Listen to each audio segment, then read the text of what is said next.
What happens when you get into debt I'll do what I want. I will punch you clean through that window. and you can't I don't know where I can't go. or won't pay it back? I can't pay you. I can't pay you. We meet the High Court enforcement agents who are pushed to their limits, You're a living little yellow twat. dealing with desperate debtors Please open the door. Oh my God, I can't believe this is happening. in dramatic situations. I'll break your glasses! We meet the people who are losing their homes We've got nowhere to go. You can't leave it because if that pipe comes off, it's You'll die. life-threatening. and their possessions. Will it be all right to tow it behind a transit? Because whatever happens, if you can't pay, Get your hands off me. they'll take it away.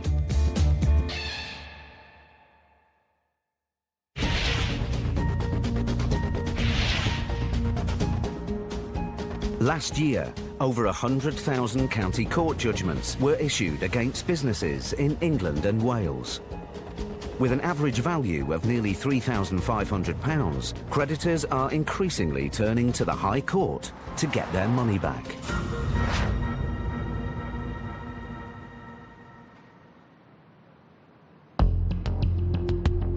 Stuart McCracken and Elmore Victor are High Court enforcement agents. They travel thousands of miles every week, collecting debts and seizing goods. Today, they're on their way to a dog kennel business in Crewe, Cheshire, to recover a debt of over £3,000 owed to a supplier.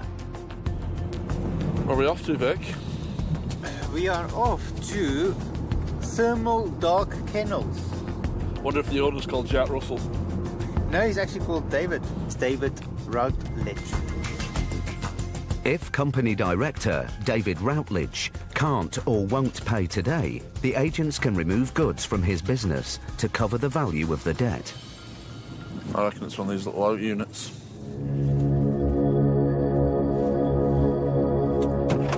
Thermal Dog Kennels.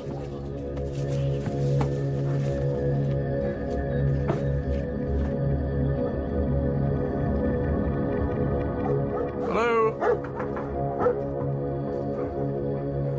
Hello there. We're after Mr. David Routledge. I'm a High Court enforcement agent. I need to speak to Mr. Routledge. Is that yourself? I'm one of the Routledges. Which one do you want? David. Which one? There's two of them. Right, okay. Director of the company. Director of Thermal Dog Kennels. He's not here. Right, okay. Are you able to get him on the phone? No. We're High Court enforcement agents. We're here to take control of goods. What goods? The goods that are in the premises at the moment. Thermal dog kennels. I haven't got any goods. Right, okay. Well, you'd need to get him on the phone. What's thermal dog kennels supposed to owe? Well, the total amount at the moment, so you need to get Mr. Routledge on the phone. No, I can't. It's not No, possible. okay, that's fine. Can you start doing an inventory of goods? This Mr. Routledge claims he isn't the David Routledge, director of the debtor company they're looking for.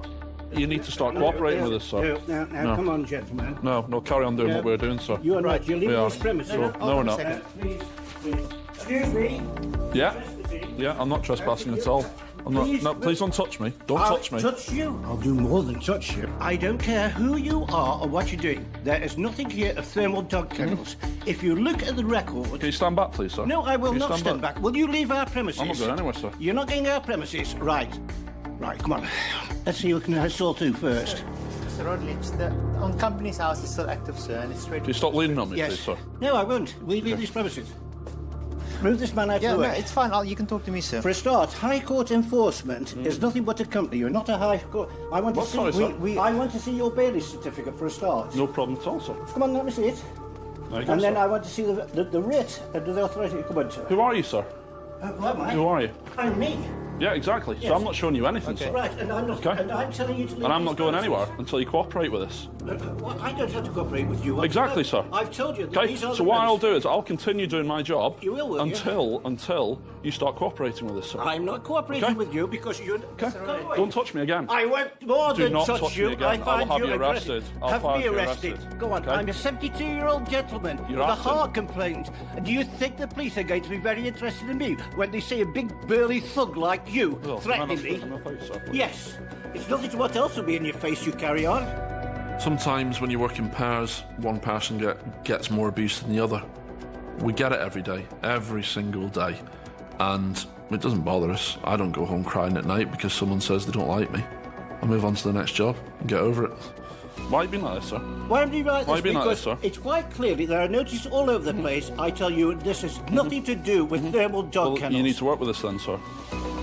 Mr. Routledge claims that Thermal Dog Kennels is not based at the address and is nothing to do with him. We have hundreds of companies that have got registered office here. okay. I find your whole attitude aggressive and unimportant. I'm sorry, sir. Haven't you just tried to push me out the building? Yes, And I in my just mean- personal space, sir. Come on, I want you to have me arrested. I want you to charge me. Come on. Do you mind Come getting on, away from- big man. Come on, big man. Come on. You can't, can you? Because you're a livid little yellow twat. You can tell signs of when people are going to be aggressive just by the way that the body language is, by the way that they get into your personal space immediately. And you've got to think one step ahead of trying to get this message clearly to them that regardless what behaviour is going to happen, we're going to be doing the job, we're going to be executing the writ. Just step aside, I'll have a convo with you, all right? Yes. Let's start from the beginning. I'm quite happy to show you a series of events which will show there's lots of companies with registered Right. addresses here. Right. Yes, but that man was That's at his fine. premises. That's fine, Now, sir. He can deal with me. He Yes, can deal with yes, me. I think Oh, you're you quite can. reasonable. We can go in the back and in your office. With the situation escalating, Stuart talks to the police. As we've gone to do an inventory of goods, he's becoming very aggressive, trying to throw us out the building. So we're here to continue our job regardless of the situation. Vic takes Mr. Routledge aside to try and find out more about the company that owes the money. Is David, is he your son? Yes. Okay. I'm David Senior. Right, He's both. David. Okay, that's fine. Were they trading from here at some point before? Yes. It ceased trading probably 2 years ago. But it filed accounts at company's house, but it has no assets at all, just a trading company. Just as Vic seems to be making progress, Stuart's arrival changes Mr. Routledge's attitude. Why is he still on the premises? I'm not going anywhere, sir. Another man arrives in the office. Jonathan, this man's totally intimidated me, and he's threatened me. Have I threatened you, sir? Yes, I think you need to calm down, sir. That he is a disabled person with a serious heart condition, and that your threats here can What threats? actually invoke into a heart attack. What threats Yes. are that, sir? Well, it's simply led by your intimidation, by the Yes, sound of you it. are Right. intimidated. By I'm the here to sound do of my it. job, sir. Yes, you're not. If you want to cooperate, You're intimidating. if you want to cooperate, sir, Look, I told you, cooperate. right, you are intimidated. I don't have to cooperate with you. That attitude, sir, is getting you through here. Right, ignore what I'm saying then, sir. Ignore what I'm saying, sir. Would you please get this man out? I'm not going anywhere, sir, so you can deal with You're it. not going to get anywhere. I'm not going are you? anywhere, sir. Right, we'll see about that. Out. No, Mr. No, calm get down, out, calm Stuart. down, sir. I Calm want to down. get him out. Get him out. I'm not going anywhere, Get sir. him out. Come on. You shouldn't have this one. Go. either. No, no. Get off the bench. Oh, violence now. Oh, the clenched fist then. What? Clenched What? fist. No, I'm having you now. How? Oh, yes. You're a clenched fist. How? You're going to What? hit me. What? With the threats escalating, will Stuart and Vic be able to get the £3,000 they came for?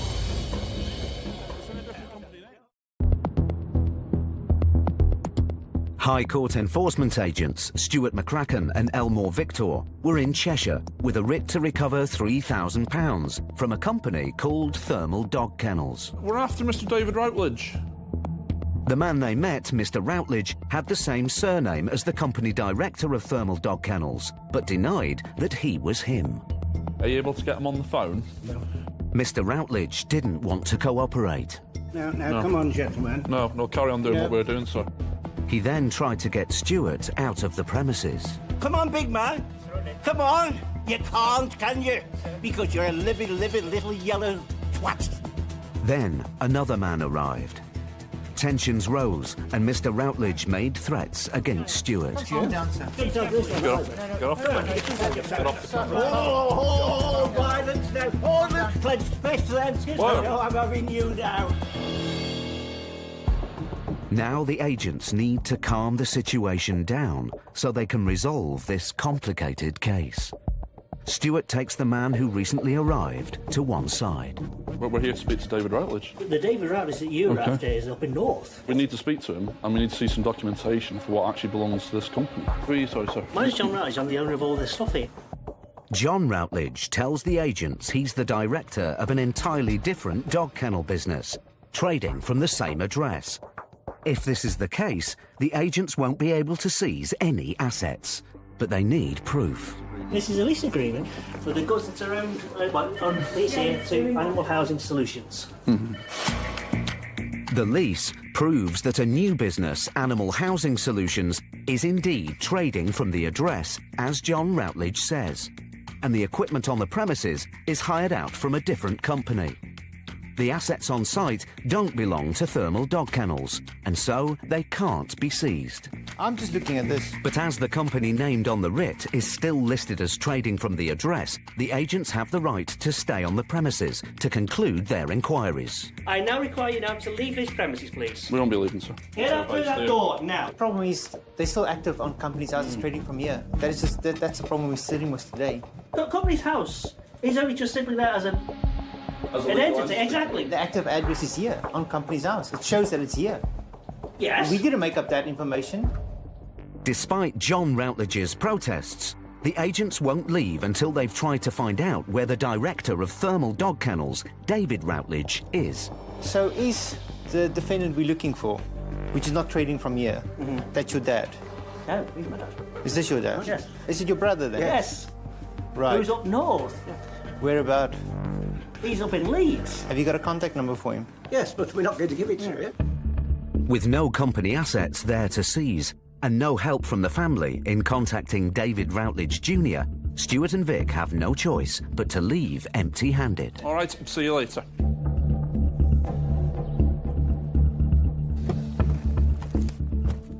The issue we got is it's Thermal Dog Kennels, and when we walk in there, there's kennel equipment. There's cages, there's photos of dogs. It's just the way they came across, you know, they weren't forthcoming with any information. They know the person, it's obviously family. We'll just take it through our trace department. And see where we end up.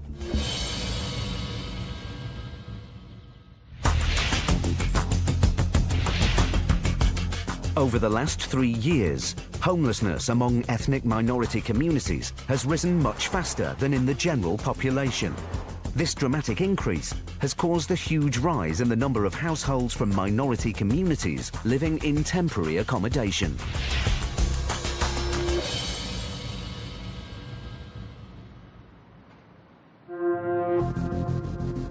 Barnet, North London.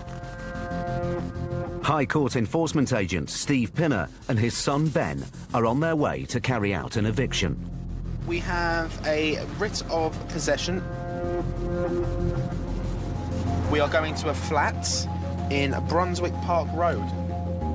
A notice of eviction has already been sent to the tenant by the county court, but the landlord has upgraded it to the High Court to speed up the process. Let's see what we can do.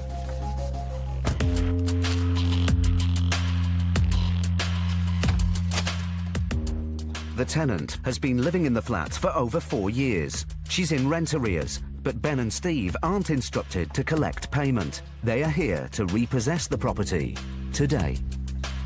It's that one with the extension lead going out the house. That's to use the communal electric. That's running through a letterbox. That's dangerous. Sometimes we see something like an extension lead coming out of the letterbox. You know before you get into the flat there's something not right, whether it's with the person or even the property. There is something not correct.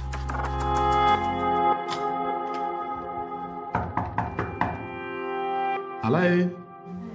Hello, madam. My name's Ben. I'm a High Court enforcement officer. I've been sent to repossess the property, madam. Would you like me to unplug the plug before you open the door? Hello? I'm going to unplug the plug, yes? Okay, if you want to open the door now. Why are you coming? I'm here by the High Court to repossess the property, to evict you, madam. I have the relevant paperwork if you'd like to open the door. I didn't receive any photo. Okay, madam, this conversation will be much easier if you open the door. Would you like to open the door? I didn't receive any. Okay, madam, I'm not having any further conversation until you open the door. Any zoning order? Yes, if you can read it through that spy hole. No, madam, open the door. This is just getting ridiculous. Or I can have the door opened for you if you don't want to open it for me. I'd much prefer you to open it, though. That's better. This is the paper. This is from the High Court. And what happens is, you have an hour now to collect some personal effects, medication, items to last you a few days. I didn't receive before. Madam, okay, let me explain. You was ordered by the county court to leave, and you didn't leave. The client... No, I don't have a... Madam, hold on. You did have a court order, and it was an order of possession saying that you should leave by a said date. Obviously, because you didn't leave, the client has asked to transfer it to the High Court. Rather than transferring it to the county court bailiff to come, we are coming instead. We'll have to leave the door open, though. I need to come in. I don't want to... What's behind the door? Wow. Do you live here on your own? Have you got anyone that can come and help you? I don't have anything. You don't have anything? Have you started to pack already, or...? Yeah, something I read. Ben leaves the tenant to pack, but as he looks around the flat, he's in for a shock. Wow, this is something else. It's just like a version of hoarding. There's this rubbish everywhere. I don't know how people can live like this. But everyone goes through life differently. When you go down the council, madam, speak to them about arranging people to come and collect all of this.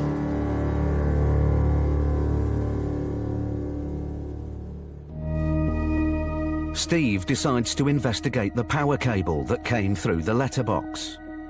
Everything is run off the communal electricity. The fridge, hot plate, microwave, there's probably no lights. There's 3 microwaves, one there, 2. Yeah, I know. Try a light switch, the electric won't work. Told ya. The boiler's not on, obviously. Is there no electricity in this flat, madam? How comes? Not only light, electricity. Everything is broken. Yeah, but this is the electricity from outside, isn't it? When you enter a property, you're looking for things that might be out of the ordinary. Sometimes they're boxes all stacked up, food stacked up, no utilities no lights working, and things like that, which brings you to the point where the tenant may be vulnerable or not sure of themselves. So you have to be very careful. Hello there. Nice to meet you, sir.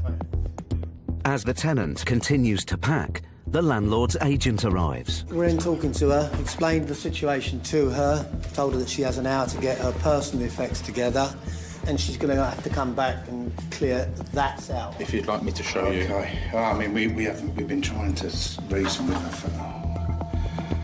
The owners are in the States at the moment, and I managed the property when we've been able to, but she's not allowed us in for... The electricity doesn't work. She's not allowed us in for a safety certificate. She has an extension lead running off outside for everything. We've been pleading with her through the letterbox. I mean, never forced entry, ever. We've said, look, let us help you. For your safety, we need to get... You're not coming here. She's screaming at the owners of the flat, and it's their property. They're trying to help her.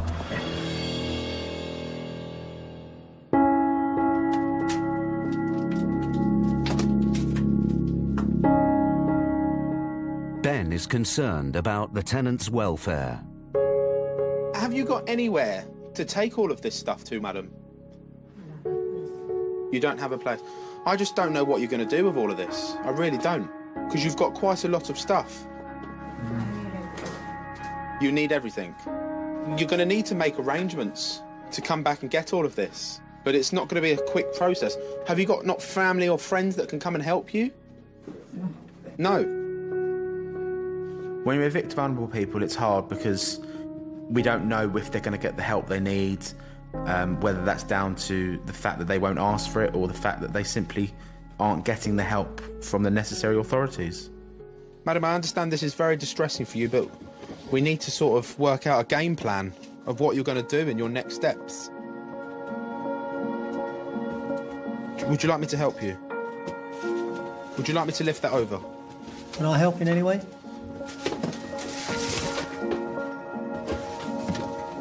Oh, that's really heavy. Is there anything else you need to take, madam? No? Have you got the piece of paper he gave you? You need that if you're going to the council. The The tenant is now homeless.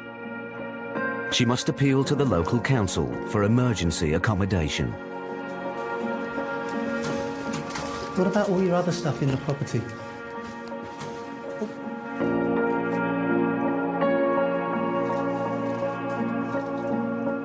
If you explain to the council...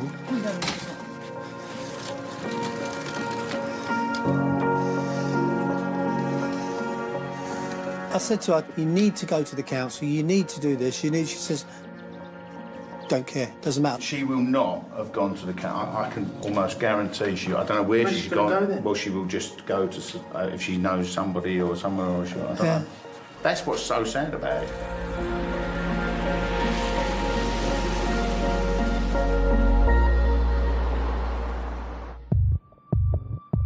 The tenant must collect the contents of the flat within a month, or she could lose all her possessions for good.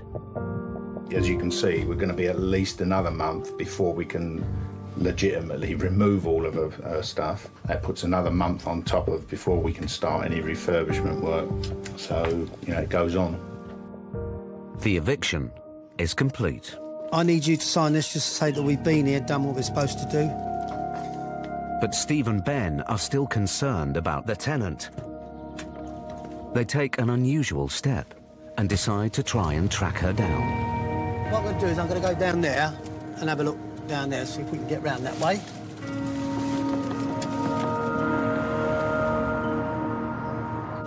See if she's sitting, but I don't think she will be. It's always difficult if you have to evict someone that's a vulnerable person, because if they're that vulnerable, they may not understand the situation. So somebody has to try and get them to understand it. She just disappeared. She might have got a bus. But what can we do? You know, you can only do so much. You know, we're struggling to find her. After driving around the area, there's no sign of the tenant. I don't know what's going to happen to her. Now she's disappeared and, like, it's... Will she go to the council? She didn't seem that bothered when we said about going to the council. Will she be sleeping on the streets tonight? I feel like I need closure. I need to know where she's gone or if she's OK. But I don't know what more I can do to try and find her. I mean, we've done the job that we've been paid for, but then there's us personally as people think, you know, yes, the job's the job, but at the end of the day, we hope they're going in the right direction to get help and move onwards. Steve and Ben have faced an emotional eviction. But in Stuart and Vic's next case, they meet a debtor in denial. I swear on my son's life, I have not received no paperwork. You don't need to swear on anyone's life, sir. Who pushes their patience to the limit. Don't kick my furniture. Don't kick my furniture. I'm not kicking any furniture. Don't again. kick the furniture. Do not touch me again, sir.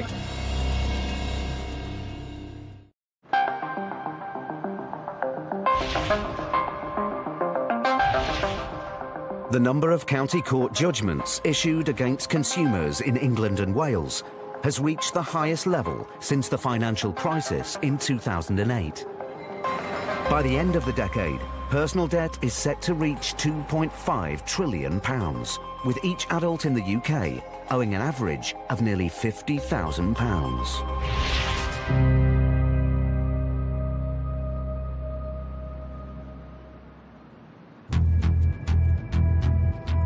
High Court enforcement agents Stuart McCracken and Elmore Victor are in the Worcestershire countryside.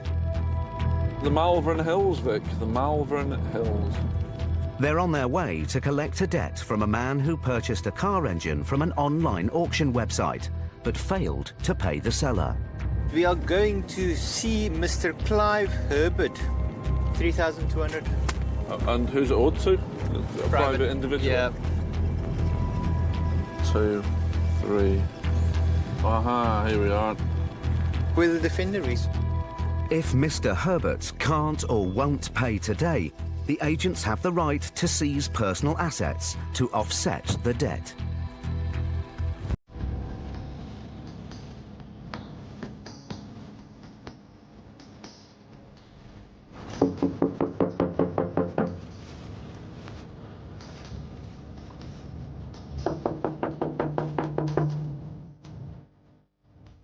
Nobody seems to be at home.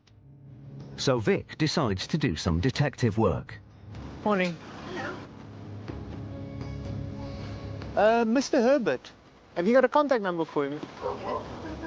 Thank you very much. I'll give him a ring. Vic gets the debtor, Mr. Herbert, on the phone. Hi, is that Mr. Clive Herbert? Hi, morning, sir. My name is Mr. Victor. I'm a High Court enforcement agent. Would you be able to return to the property? No. I've got a High Court writ here, so with outstanding balance of £3,219.27. What's this for? I don't even know what you're talking about. I haven't even received any court papers for it. Well, you've got my number. I'm going to give you 20 minutes to raise the funds. If not, we will be funding transport to remove the vehicles on the drive. They don't belong to me, they belong to my son. You can't take stuff that doesn't belong to you. The outstanding balance that needs to be paid in full is £3,219.27. No, it doesn't even that. It's only even £2,000. It's been oh, so you know about it then? Yes, I know about it. Well, but you just told me 5 minutes ago you know nothing about it. So I'm not. I haven't received the paperwork from the court. I'm appealing against the case. So I've got an active High Court writ here. No. You are doing things wrong. Oh, no, sir. Far from it. Then you can come and take my stuff. You've got my number. I'll give you 20 minutes and I'll give you a call back. No, you can't.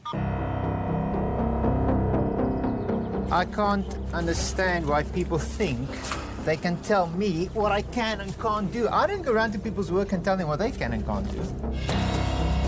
While they wait for Clive to return home, Stuart runs a vehicle check on the cars in the driveway. Can someone put me through to HPI, please? They are valuable assets, and if they're owned by Mr. Herbert and free of finance, the agents can take them away if he doesn't pay today. Land Rover Defender 110, it should be. All right, cheers, Ed. Thanks very much, mate. Bye. Free of finance. Yeah, this one is on eBay for $12,750. Both cars are free of finance. You, my friend, are being seized. It's always a major benefit of coming to a property and realising that there is a valuable asset sat on the drive that's free of finance. That means you've got something to barter against. Stuart calls Mr. Herbert back to give him an update.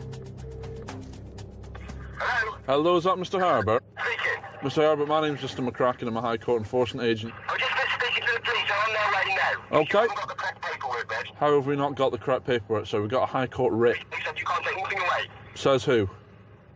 The police. You do know that the police are only here for breach of the peace, so they're not here to stop us doing our job. They're on their way now. No problem at all, so we'll speak to you shortly. Are you making your way back? I'm on my way there to you now. Okay, we'll look forward to seeing you shortly. Stuart and Vic wait for Clive and the police to arrive. But then, Clive's son turns up. Hello there, sir. Take it you're the son, are you? Yeah, we're High Court enforcement agents. Your dad said he's on his way back. Payment needs to be made. If not, goods are getting removed, including the Defender. That's mine. Is it? Have you got any documentation for it? I have got documentation for that. Are you able to go and grab it? Yeah. Cheers, mate. If Clive's son can prove the cars on the driveway belong to him, the agents won't be able to seize them. Have you got a receipt for it? No, we haven't got receipts for anything. We don't do receipts. The son has logbooks, but these are not proof of ownership. With no receipts, the vehicles can be seized. It will be removed then. You ain't taking them. No, we don't have to, but we need payment.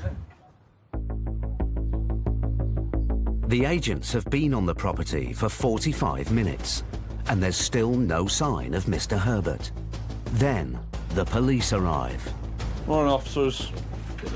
Got a High Court writ to take control of goods unless payment's been made. I think he's under the impression he's still in court. No, the CCJ's been awarded against him, so it's now a writ of control, which means if the full balance is not paid, we will be removing goods.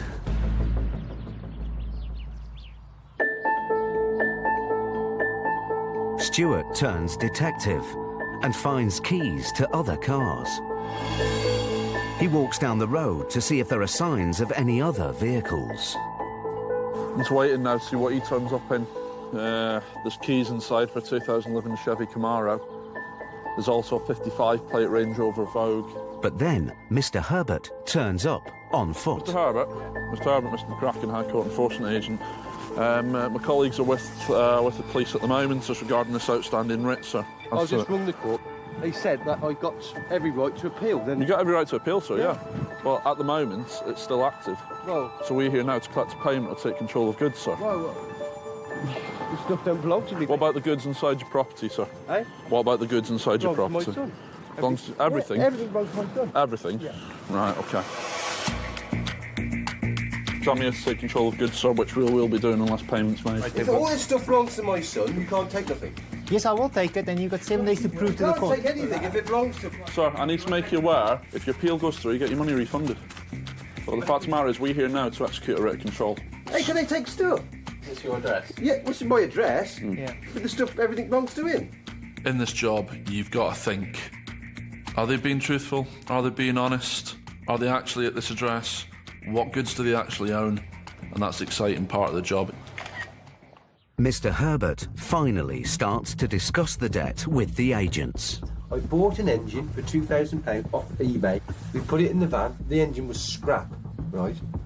So I paid on credit card and I stopped the payment. And he went to court to get his £2,000, right? And they went against me in court. As you've just come now, and I understand it's a bit of a shock, so what I'll be doing is I'll be giving you a further 20 minutes to raise some funds. If not, I'll be ringing recovery for the removal of that Defender 110 and the computer equipment that you've got. Can they do this? If they court writ. You've got to send me some sort of... We have done, sir. It's all been done, I haven't received any paperwork. Right, paperwork has been sent. Can you prove it then? I swear on my son's life, I have not received no paperwork. You don't need to swear on from the anyone's court. life. That's your notice of enforcement, sir, and that's when it was sent. We're here to execute a High Court writ of control, which we will be doing unless payment's made. With the deadline set, Stuart starts to make an inventory of goods. Don't kick my furniture. Don't kick my furniture. I'm not kicking any furniture. Don't again. kick the furniture. Do not touch me again, Don't sir. kick the furniture. I advise you do not touch me again. Off my chair. I'm in the middle of taking control of goods, sir. No, stand up then. Stand up. I have asked you politely to get off the chair. I will do, yes, but if you touch me again, sir. Let's not escalate things, eh? There's no need for it. When you're faced with an aggressive confrontation, the thing that you've got to think about is, what am I going to do to get this resolved? So being calm and controlling with the situation leaves you still in control, and that's when they're going to start thinking, right, he's not leaving. I best start thinking about getting a payment together. Mr. Herbert still maintains that all the goods in the house belong to his son. He's taken a computer. It doesn't belong to him. Well, we need to see some evidence then, sir. I've already explained this to you. It's Scott's computer. Yeah, well, we need to see some evidence of that, sir. But as the agents start to remove assets, Mr. Herbert's attitude suddenly changes. And how much is it then? How much you want? Total amount outstanding, sir, is £3,957. I don't even know £2,000. Yeah, but sadly, sir, it's gone to the High Court. Been transferred to the High So you are Court. liable for High Court charges. £1,000? It's a little bit more than that, sir. Hey? 3,900, almost 4,000. £4,000? £3,950. County court costs and High Court fees have almost doubled the debt. I can't make that much payment. No, we need the full amount, sir. So if I give you a cheque there, you'll go? No. It'll have to be cleared funds, sir. Debit card, fax transfer. The agents have been at the house for almost 2 hours. Mr. Herbert has finally agreed to raise the cash. See if this card works. Can you take a payment for me, mate, please? Right, so that's gone through. I've written down your authorization code. We'll show on your bank statement. Right, we'll be on our way. I'll let you get on with the rest of your day. Mr. Herbert is unhappy about paying the debt and the additional costs. I am the victim here. Somebody sold me an engine for £2,000. He's got his £2,000 for a scrap engine. I've gone to court, lost it. I'm absolutely gutted. And now I've paid £4,000. If that isn't daylight robbery, is that justice for you? Stuart and Vic got the result they came for. The defendant paid on credit card, thought he got clever, phoned the bank and cancelled it. 10 out of 10 for the claimant. He went down the right route, went through the legal system, and we went there today and we got what we were asked to do. So he can kick and scream all he wants about this, but at the end of the day, justice has been served.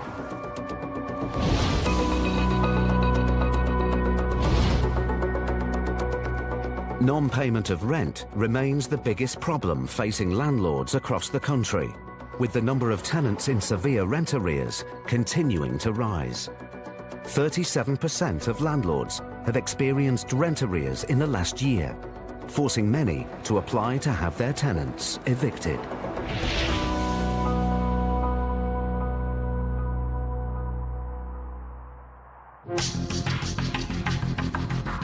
Paul Bohill and Steve Pinner are on their way to carry out an eviction.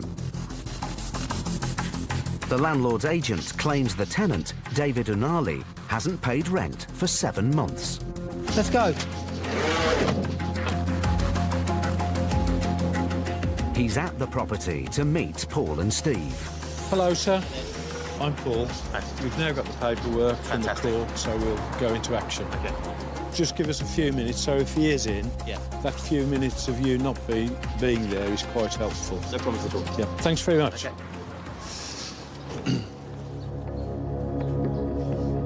Paul and Steve aren't here to collect the arrears.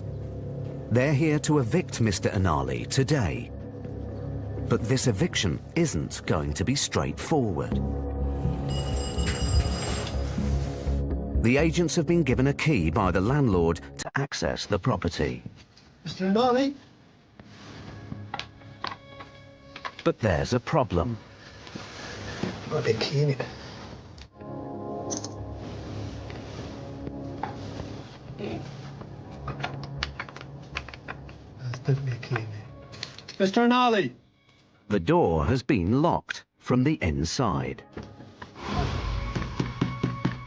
Mr. Unali!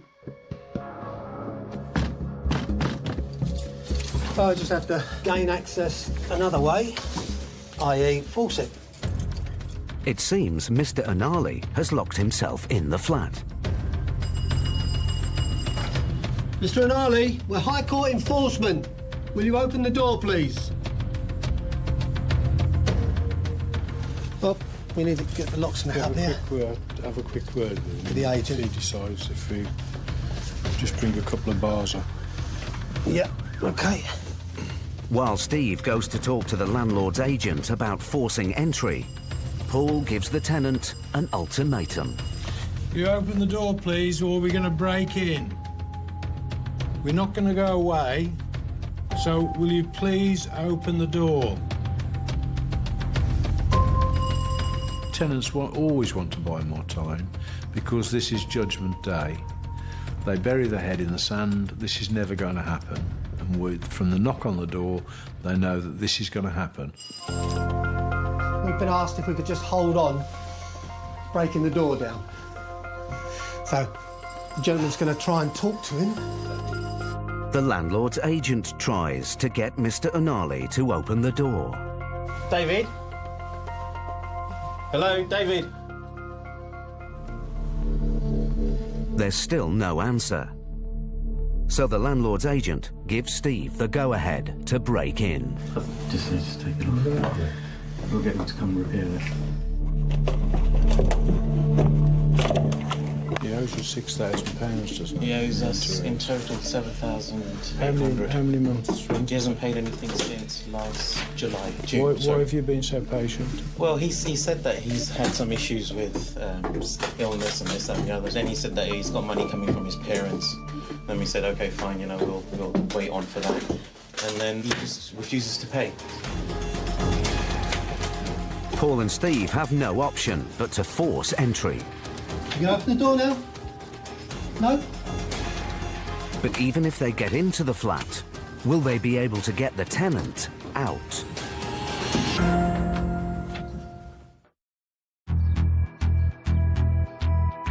Paul Bohill and Steve Pinner were in Tooting, South London, carrying out an eviction. Mr. Unali! The tenant, David Unali, locked himself into his flat. There's definitely a key in there. The agents tried to persuade him to open the door. We're not going to go away, so will you please open the door? With no response, Steve started to break in. You gonna open the door now? No?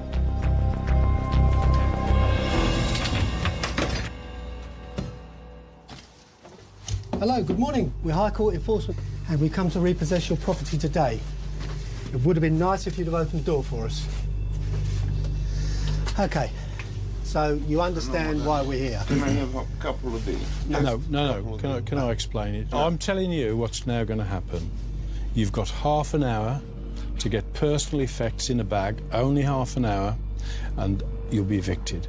After that, you'll have to make an arrangement with the landlord, who I think has been eminently fair with you, and we can see what he's up against because we've had to break into it today.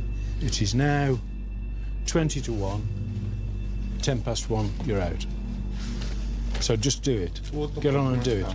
Make an arrangement with the landlord to come back at another day in the next few days to clear the rest of your stuff out. Start packing. Paul and Steve want to get Mr. Unali out of the flat as quickly as possible.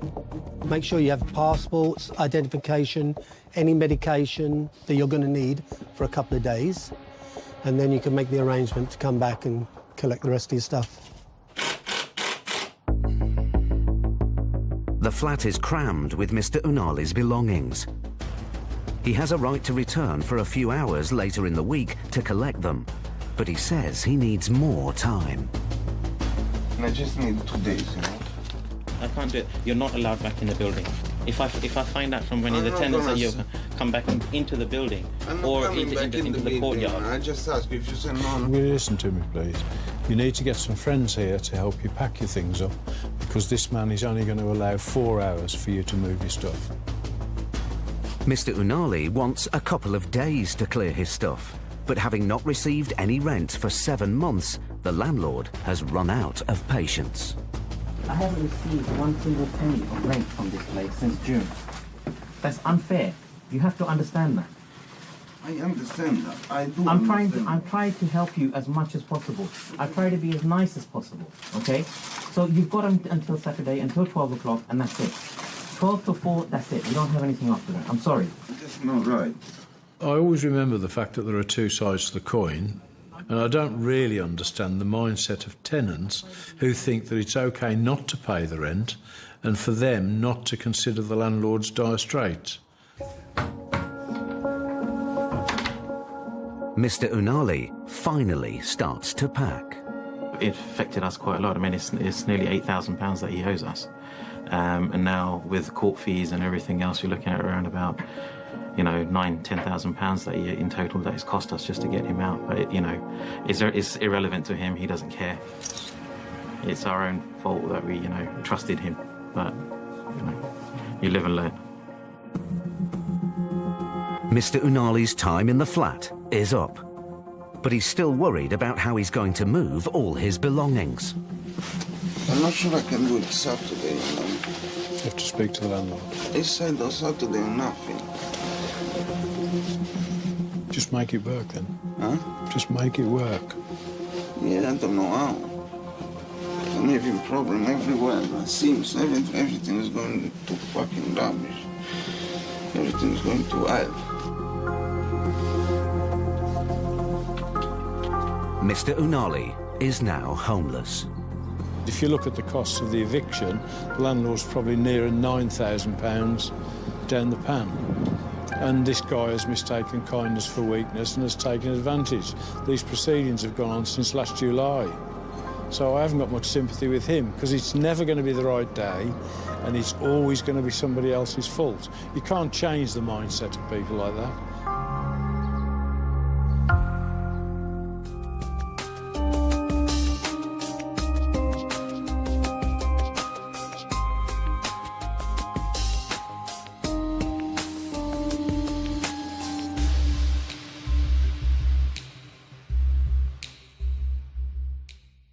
Next time, Brian meets a distressed debtor. Oh, you can't take it. Please let me get home. Who puts him in a dilemma. The problem I've got now is I need a large payment today. Paul makes a surprise discovery. There's a whole load of tellies here, this big and this big. And gets shut out of a volatile eviction. I don't leave.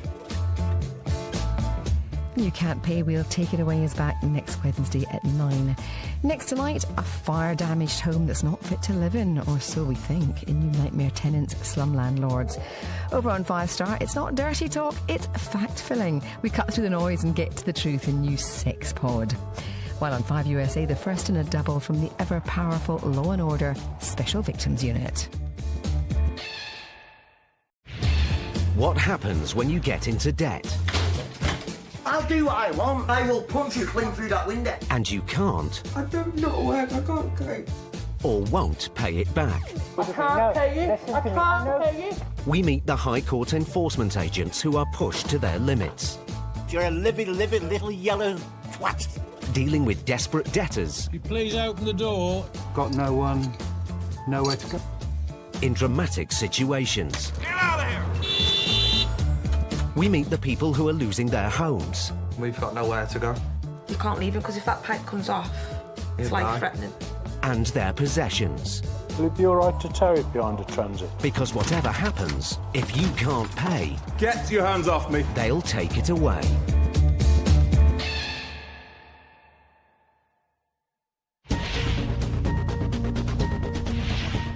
A recent government report reveals the total number of traveller caravans in England has increased by 30% in the last decade.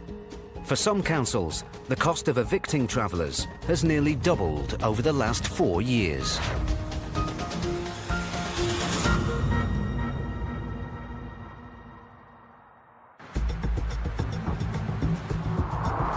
Paul Bowhill and Steve Pinner are High Court enforcement agents. They travel hundreds of miles each week, collecting debts and repossessing property. Today, they're in Birmingham to carry out an eviction. But this job isn't going to be straightforward. We're about to repossess part of a car park which has been settled on by, allegedly, 28 travellers' caravans. The travellers were moved from the same site more than a year ago, but recently the community returned. Police will be in attendance. We hope we don't need them. It's not going to be an easy ride. When you go to a traveller's site, you really don't know the reaction you're going to get. It could be volatile, so you have to be very careful. Because of the scale of the eviction, another team of agents are joining Paul and Steve on the case. Wonder how many caravans are going to be here. Stuart McCracken and Elmore Victor. Ah, here we are. The job needs careful planning before the agents go to the site. Can we do this briefing so we can get down there? So they meet in a car park half a mile away. What we'd prefer to do is just to go in quietly, do a walkabout as we always do. If it all goes wrong, just pull back and we'll wait for reinforcements. But then a van pulls up. All right, thank you. What's going on? The possibilities are that we're coming to move you down the road. No. If you want the true answer, yeah. You're going to try and move us? Yeah. No. Well, normal.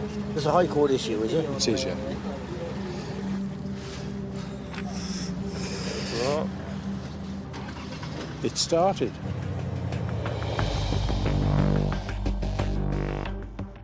With the community now aware of the eviction, the agents must get to the site as quickly as possible. That would be it, and the entrance is there on the left, I think, yeah. Where's the police? Not here yet. Everybody could have rallied round together and caused us a huge problem. The more people there are around you, the greater risk of somebody becoming aggressive. The travellers are camped illegally on a former government vehicle testing site. What we'll do is just We'll wait just go in here. and have a chat with them first and see how we get on from there. As soon as Paul and Steve enter the site, the van they encountered earlier pulls up.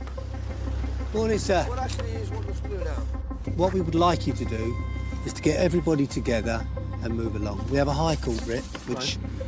If we don't go, what's the options? They're sending a wrecker truck down and they'll drag you off within the hour. We're waiting for them now. a lot of kids here. You can't take the law into yours at all. No. We want to do this nicely and together. Do you want us to walk around and knock on the doors, or you? No, there's dogs down there. You get bitten. I'm only here to tell you right from wrong. All right.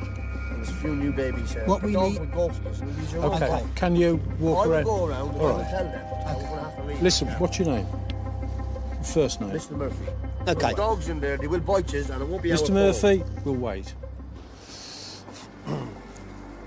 As a precaution, Steve calls the police to check they're nearby. If they want to drive by, they can drive by and we'll have a chat with them and then can go from there. Should the things take a turn for the worst, we'll call them straight away. Even though Mr. Murphy has agreed to tell his fellow travellers they must leave, Paul is duty-bound to make sure the whole community is aware of the High Court writ. Sorry to get you out of bed. It's a High Court eviction notice. Yeah, so we gotta leave by when? Midday. Or Monday, yeah? No, today. Okay, we'll be out of here, thank you. All right, okay. So far, the travellers seem to be cooperating. We'd like everybody to be gone by 12. That's pretty fine. But then, the situation suddenly changes.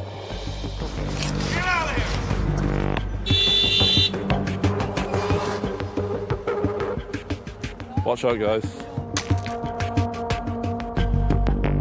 Paul. Just a minute, I'll have an opportunity to get a good piece of kit out.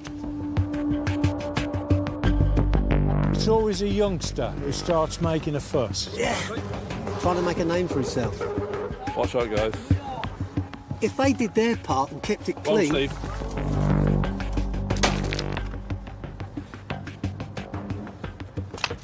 Oh, eggs.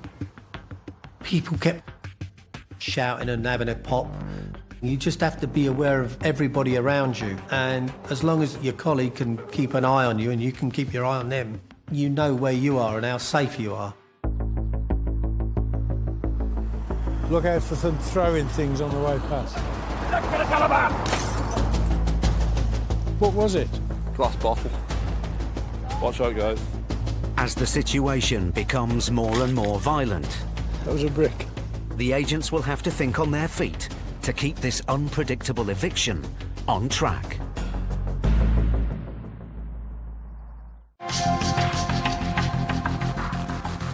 High Court enforcement agents Paul Bowhill and Steve Pinner were in Birmingham to evict a group of travellers who were camped illegally on a former vehicle testing site. What we would like you to do is to get everybody together and move along. Together with agents Stuart McCracken and Elmore Victor, they had 28 caravans to move. It all seemed to be going well. We'd like everybody to be gone by 12. That's pretty tiny. But then, the mood changed. Watch out, guys. And the situation turned violent. What was it? Glass bottle.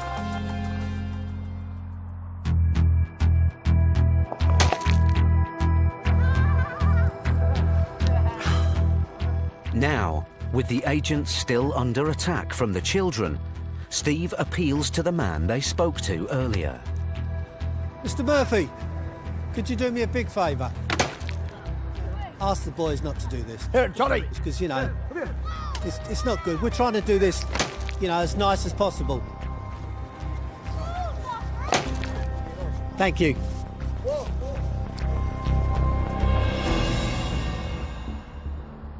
As the situation is volatile, the police arrive. Hello, sir. Paul asks them to come onto the site as a precaution. The kids are starting to get arsey now and throwing stones. The last... Yeah.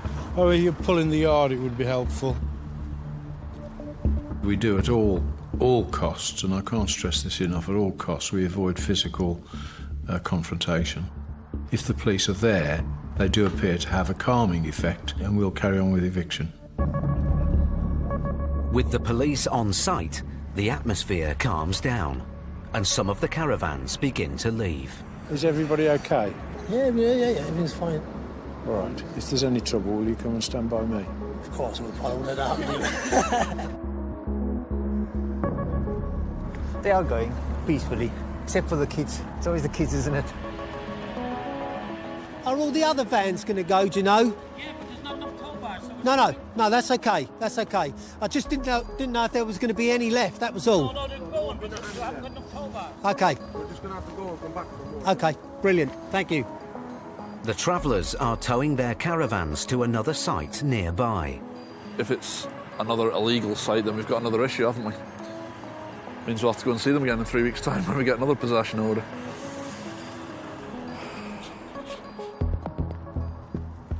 But tensions are still running high.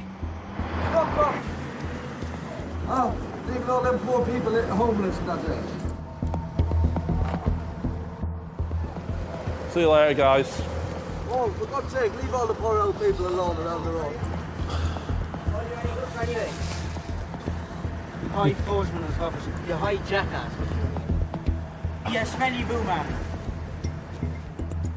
Finally, the last of the travellers leave. Let's have a quick look now. With everyone gone, Stuart and Vic take a look around the site. Oh, God, that's vile. And they're in for a shock. It smells of urine. Friggin' hell. Stinks. All the windows have been smashed. But this is the problem. This is what they leave behind. One big mess. It's worse down here. That's where they've been dumping all the rubbish from, like, tarmacking and trees and, you know, all the general rubbish from work.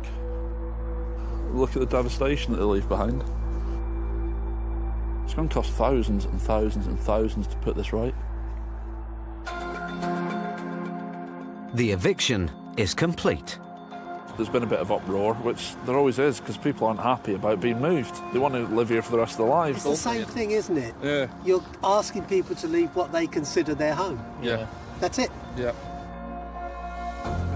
With the site cleared, the two teams can go their separate ways. See you later, guys. Take care, lads. it easy. Safe journey.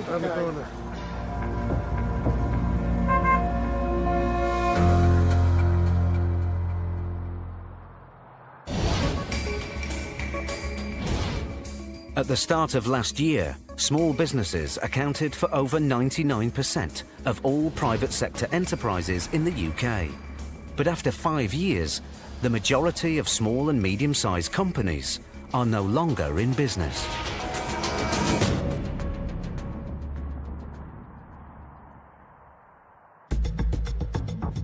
Central London. High Court enforcement agents Brian O'Shaughnessy and Delroy Anglin are on their way to Hatton Garden, a district famous for its jewellery shops. This is the diamond quarter now, you can see all the diamonds around here.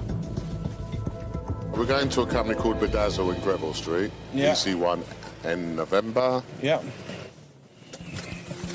Come on, let's go. Company Bedazzle owes over £6,000 to a customer who claims she was sold faulty jewellery. But it looks like the business is no longer trading. Dell asks a neighbouring jewellers for any information about the company. Hi, sir. I wonder if you can help me. The other shop next door to you, was it open at all today? Has it been open? No, it's closed, like, next shop is closed for almost 3 months. It's been closed 3 months? Yeah, more than 3 months. Really? Thank you very much. An enforcement letter has already been sent to another address for the company. Brian calls to confirm the details. Hello, what if you can help me? I'm trying to locate your store. Can you tell me where it is, please? Yes, of course. It's number 18 Hatton Garden. We're in the Wonder Gallery, more or less in the centre of Hatton Garden. Thank you very much. No problem. Bye. OK, there's Hatton Garden. Let's go. Was it 1-8? Yeah. The agents are in luck. The new premises are just around the corner. Here we go, the Wonder Gallery. Oh, well, it's not too bad then. Bedazzle shares the mall with several other jewellers. Now the agents must find company director Charles Abrahams. Looking for the manager. Hello. How are you? My name's Brian O'Shaughnessy. I'm a High Court enforcement agent. Were you located around the corner before? Yeah, of course I can. Absolutely. This will be interesting.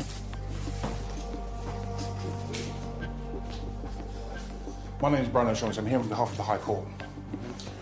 we've got a High Court writ for one of your ex-customers or customer. Okay, she's taken a High Court writ against you, sir. Well, Bedazzle. And we're here to... Is the trading name of my company. She misfired it. That be as it may, sir. This is good enough for me because Bedazzle is a trading name of your company. So this is what we're going to be using, okay? Now, we're here to... Hear me out. Hear me out. You can have your say in a moment. Now, I'm here to collect £6,410.82. Right, that's what the High Court writ says, okay? What are you expecting and what do you need from me today? Well, what I'm looking for you today is to pay this amount, sir. It's gone to the High Court. The company doesn't have the... Well, sir... Well, what... Do you really want... If that's the case, sir, right, well, to save any headache, let me tell you that the... I'm going to give you an opportunity. I'm not being intimidated. I just want to get... I'm just trying to respond and you're not even giving me the opportunity. You've asked me a question. Do you want me to answer it? Okay, go ahead. You've asked me what will happen if you can't arrange the funds. What will happen, sir, the amount then that will be requested, it'll be £7,411.62, and we will remove goods to cover that amount. Okay, well, you can't, because this is a different company. Well, then we would say... The problem you've got here... This is a different company. That doesn't even relate to that. It was formed on the 18th of June. Okay, well, the writ says Bedazzle. So as far as we'll happily continue. We'll continue. The writ may say Bedazzle. Bedazzle Diamonds Limited. Okay, well, I'm sure your customers aren't aware of that when they purchase something from you. Mr. Abrahams claims that the business operating from his new premises is a new company, Bedazzle Diamonds Limited, and that this new company is not liable for the debt. Can't take any goods. I'll tell you what, sir, it really is up to you, all right? We do not get involved in any disputes, okay? If you don't want to pay this amount, fine. We will take goods to recover the higher amount, and you can have your day in court with your solicitor. Hear me? Will you listen to me? Yes, will you listen to me? Will you listen to me, please? All right? We know our job, right? I don't tell you how to do yours. I don't know about diamonds. I really don't, right? This is my job. I'm telling you what we will do. Do I have the right to call my solicitor? You can call whoever you like, sir. Absolutely. While Mr. Abrahams calls his solicitor, Brian takes a look around the premises. If any of the valuable stock on site belongs to the company trading as Bedazzle, they could be taken away to offset the debt. When dealing with the jewellers, it's happy days. They don't want their jewellery going. If we chose to take control of any goods or assets, we can fit them in our pocket. It's that simple. I got bailiffs in my shop, and the chap saying that unless I pay him the money, he's going to take goods from my shop. Can I pass him over to you? So, yeah, one second. She would like to talk to him. Hello? Hello? Good afternoon. The solicitor reiterates Mr. Abrahams' claim that Bedazzle Diamonds Limited is a new company formed after the court action began and therefore not liable for the debt. So you're saying that there wasn't a company at all called Bedazzle in 2012, is that what we're saying?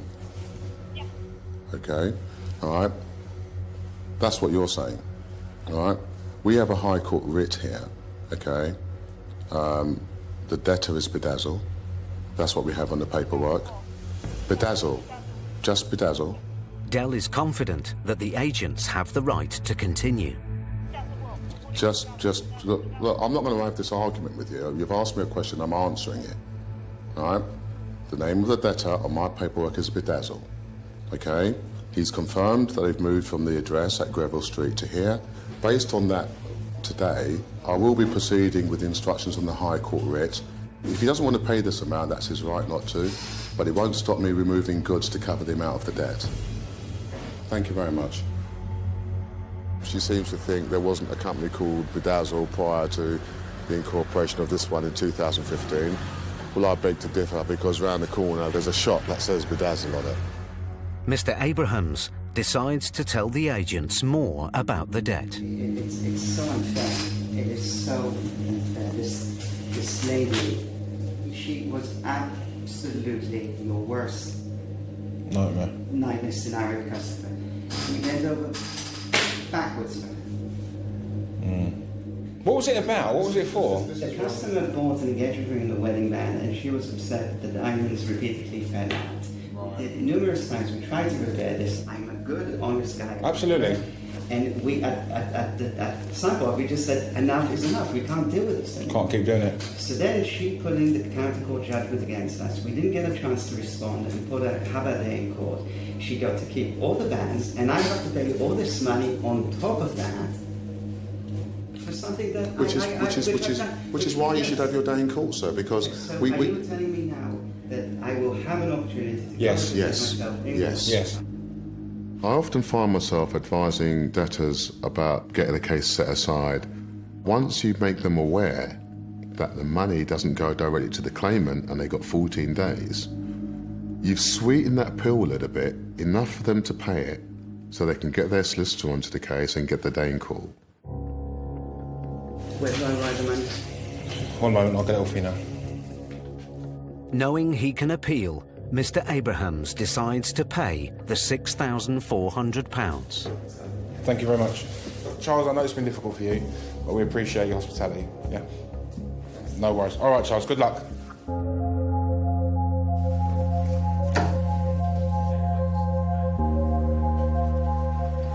Your day's result. It's done. Paid. But I think it's just been a thorn in his side, you know, it's just been a pain in the arse for him. He's now got the choice to set it aside, go to court, he's got 14 days to do so.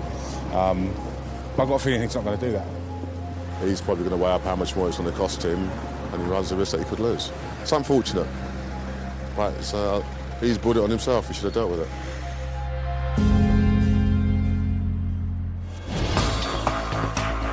Brian and Dell have got the debt paid.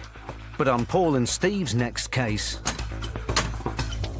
they find themselves in the crossfire I hope your kids get treated like this. of a bitter tenant dispute.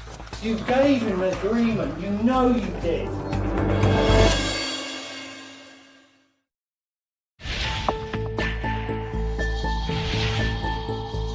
The number of households renting in the private sector is set to rise by 1.1 million by 2021. But this increase in the rental market has been met with a surge in evictions, reaching a record high last year.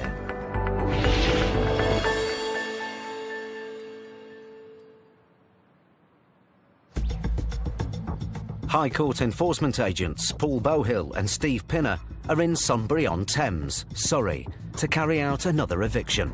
The area's a really, really nice area. The river's on the right here, It is. Yeah. That big wet thing there, see it? The landlord claims the tenant, Paul Jones, owes over £4,000 in unpaid rent. It's just here. The flat is above a shop owned by the landlord, Palmer Argila. The landlord claims he's been trying to get Mr. Jones out for months, but the agents aren't here to collect the arrears. Their job is to get the tenant out, today. But this eviction isn't going to be straightforward.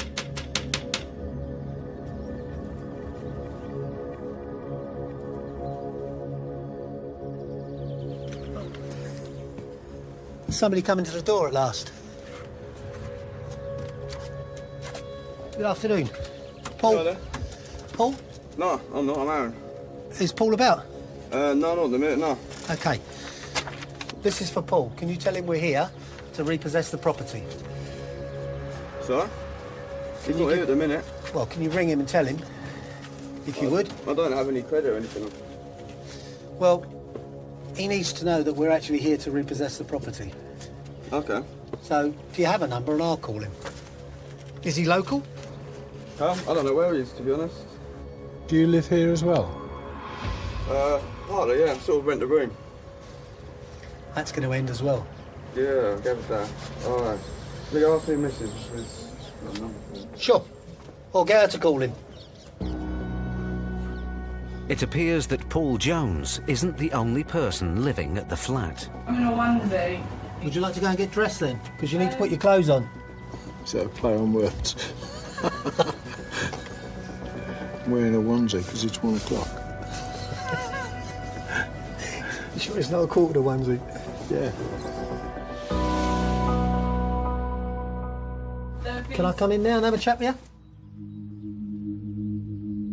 But as soon as they go inside, Paul and Steve are in for a surprise. I'm Paul Jones. Oh, my landlord's been lying. I'm sorry, but he's gone to the High Court. No, my landlord has been lying. Where's my letter from the High Court? That gentleman there's got it. My rent's been paid. OK. Mr. Jones claims that he took out the tenancy for the 3-bedroom flat 12 months ago. He let out a room to his friend Aaron, but fell behind with the rent after giving up work due to ill health. I'm on sickness benefit. OK. from a OK. heart attack. OK. I've just got out of hospital out of 2 heart attacks. OK, I've come out of ACU. I've got all the letters here. Did you go to the county court? Did I? Yeah. No, because I was in hospital. It soon becomes clear that there's a long-running dispute between the tenant and the landlord, Palmer. I have the lease for the whole property. OK. 3-bedroom. He has sublet a double room to a Polish couple who have applied their own lock and have their own tenancy with Palmer. Mr. Jones claims that because his sickness benefits didn't cover the full rent, the landlord sublet the flat 6 months ago to make up the shortfall. He says the rent is now shared between him and the new subtenants. They paid £500 a month directly to him since May, so there are no arrears. But the writ doesn't say anything about a separate tenancy agreement. Have you got a contact number for the Polish people? No, because he did it. The landlord did it separately. It's clear that there's more to this case than the agents expected. Paul calls the office for more information. Hello, Paul. Yeah, I've spoken to the clients, and they're not aware of any subtenants, tenancies, anything going on, and they'd like they wish everybody to remove from the property that might be there. Okay, Jeff. So, Thanks for that. All right. Cheers. Bye. There's an interesting quirk on this. Is the landlord is not aware of the tenants upstairs. What? Not aware of the tenants upstairs. He's got And the eviction order is for the whole property, including them. Sorry. Sorry, no, I'm not. I'm only reporting what the officer said. But he has got a personal thingy with these Polish people because we said about getting them out, and he was like, no. Despite the dispute with the landlord, Mr. Jones and his flatmates must leave today. What is going to happen is that we will give you an hour to get your personal effects together. To go where? To go to the council. To go to the council? Yes. And how am I going to get there? I don't know. I'm agoraphobic. Do you want all my doctor's notes? All I know. Can't even leave the property. All I know is that I have to have this property empty. It's lied, though. I have no involvement with that. Give me 24 hours. We can't. What we do, you don't have to take everything, you just need enough stuff. But I've got nowhere to go. You go straight to the council. I've got no family, my family are dead, I've got no You have to go straight to the council. Your name is on here. I don't know where I'm going to go, Sal. The eviction is going nowhere. But then, the landlord arrives, and Paul heads downstairs to hear his side of the story. There's a background to this, obviously. How long have they been here? 1 year. I think they moved in. They're behind with the rent. They're not giving rent on time. They never did. 100%. Never. He said he's been in hospital, missed the court case, had a heart attack. He's been lying a lot of time. Every time I go there, and they used to just tell me stories. I've got heart condition. Don't shout at me. Don't do this. I said all I want is my rent. All right.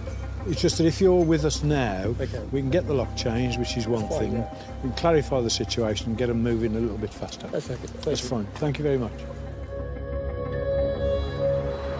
Are you ready to go? Yeah, but what's he said? He just said, well, that's... The landlord's here. Where? Here, outside. Sorry. Be nice. Palmer, why have you lied and you said that they've not paid any money? Well, You're not paying, they're not paying your people, no, you're not paying anything. I'm paying. It's your people, so why are you telling me? It's not my people. They're your people. Let's have a look at your tenancy agreement with them then. What tenancy? The tenancy agreement you gave to them. What? I haven't given nobody. You haven't?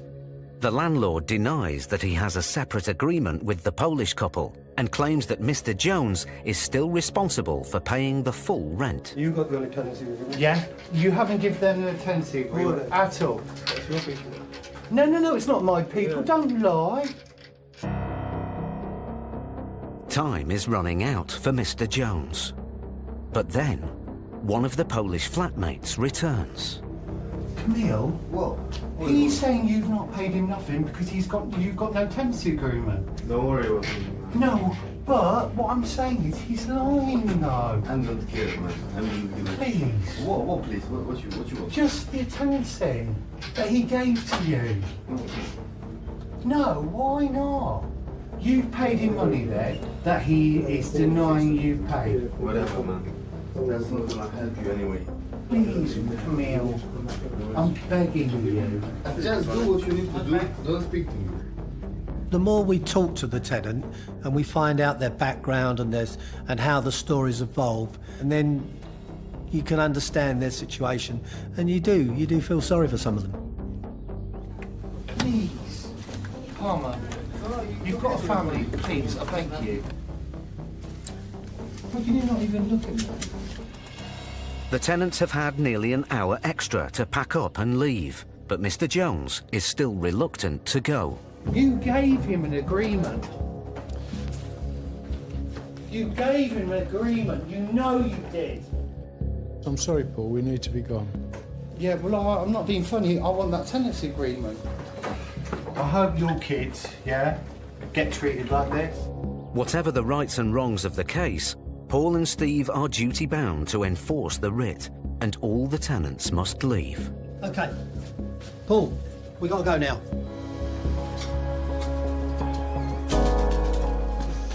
You have to stand in the rain. Trying to find a dry bit. There's a dry bit here. Finally, Mr. Jones and his dog leave.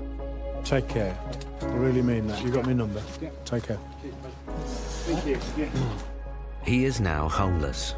I actually don't know what to do. I'm actually scared because I've got nowhere to go. I've got no family. Mum and Dad, sister are dead. Got no one, nowhere to go. So that's it. On the streets. Somebody was lying there. Either the landlord wasn't giving us the whole story, or the tenant was lying. We can only take things on face value, can't we? Yeah.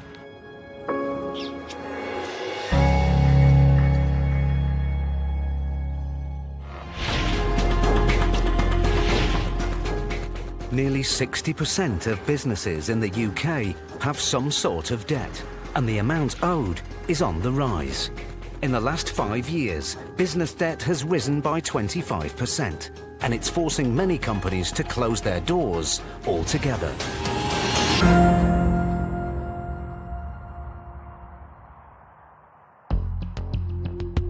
(6 p.m). High Court enforcement agents Brian O'Shaughnessy and Delroy Anglin are in West Sussex. What have we got now, Del? You're back to see Mr. Stuart Marler. They have a High Court writ to recover a debt of more than £3,000 owed by a small website company, Retriever Web Solutions, to one of their customers. What have we got here? Where is it? What numbers are we at? I can't see that. 127. The company is owned by Stuart Marler. Brian and Del have visited his house on 3 previous occasions, but he's never been in. Should we go and give him a nice little visit again? I think that would be very nice, as he's not expecting us. Knock, knock, your date is here. Mr. Marler has recently contacted the office, claiming he has no means to pay. He's fobbed us off a bit, ain't he? Well, as usual, he doesn't want to pay his debts. No. This time, Brian and Del need to serve him the writ face-to-face and resolve the case once and for all. Yeah, there you go, lights on. Lovely. Waiting for me. Right.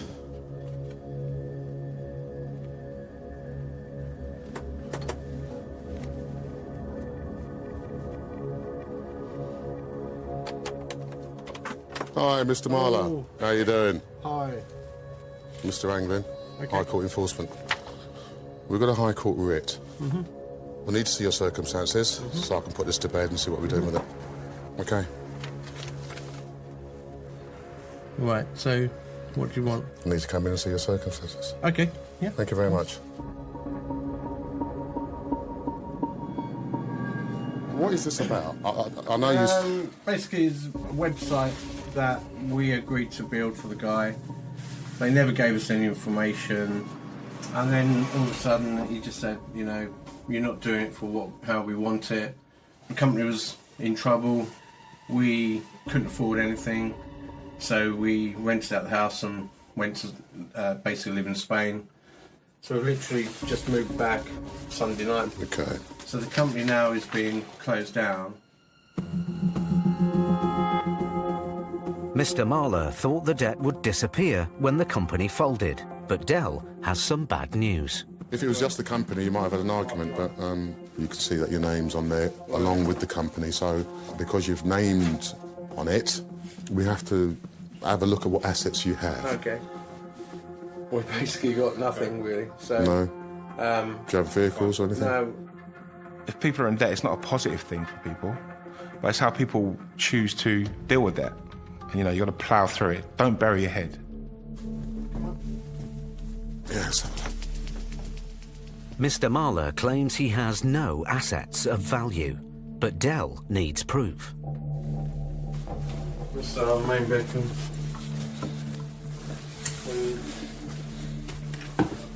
So we've got no wardrobes or anything. Literally just come back with what we got. All right. What are you doing for money at the moment? Well, the Retrieve Web Solutions shut down. Yeah. We'll have to start up again. Same thing, 'cause that's what we know. Yeah. Starting up again, aren't you? We basically couldn't afford to go bankrupt. There appears to be nothing worth seizing in the house. Then, Dell spots something in the bedroom. How old's the computer? About 9 months. Okay. Nothing. That's that. Okay. That's about a 4-year-old laptop. The computers are the only items of any value. But without them, Stuart may struggle to make a success of his new IT business. How do you work with web design? What would you use to do it? We do web design by using templates. So we buy in a template for 40-50 quid. So how do you do that? What do you use to do all that stuff? Just a computer. It's upstairs, computer. Yeah. It's about 9 months old. Stuart is facing a crisis. If he can't make a payment today, he could lose what few assets he has. And the clock is ticking.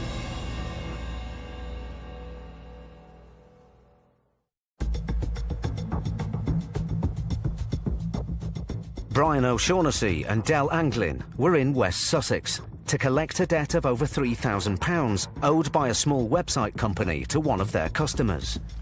The debtor, Stuart Marler, claimed he had no assets and couldn't pay. So we've got no wardrobes or anything. But Dell spotted some computers he could seize to pay the debt. How old's the computer? About 9 months.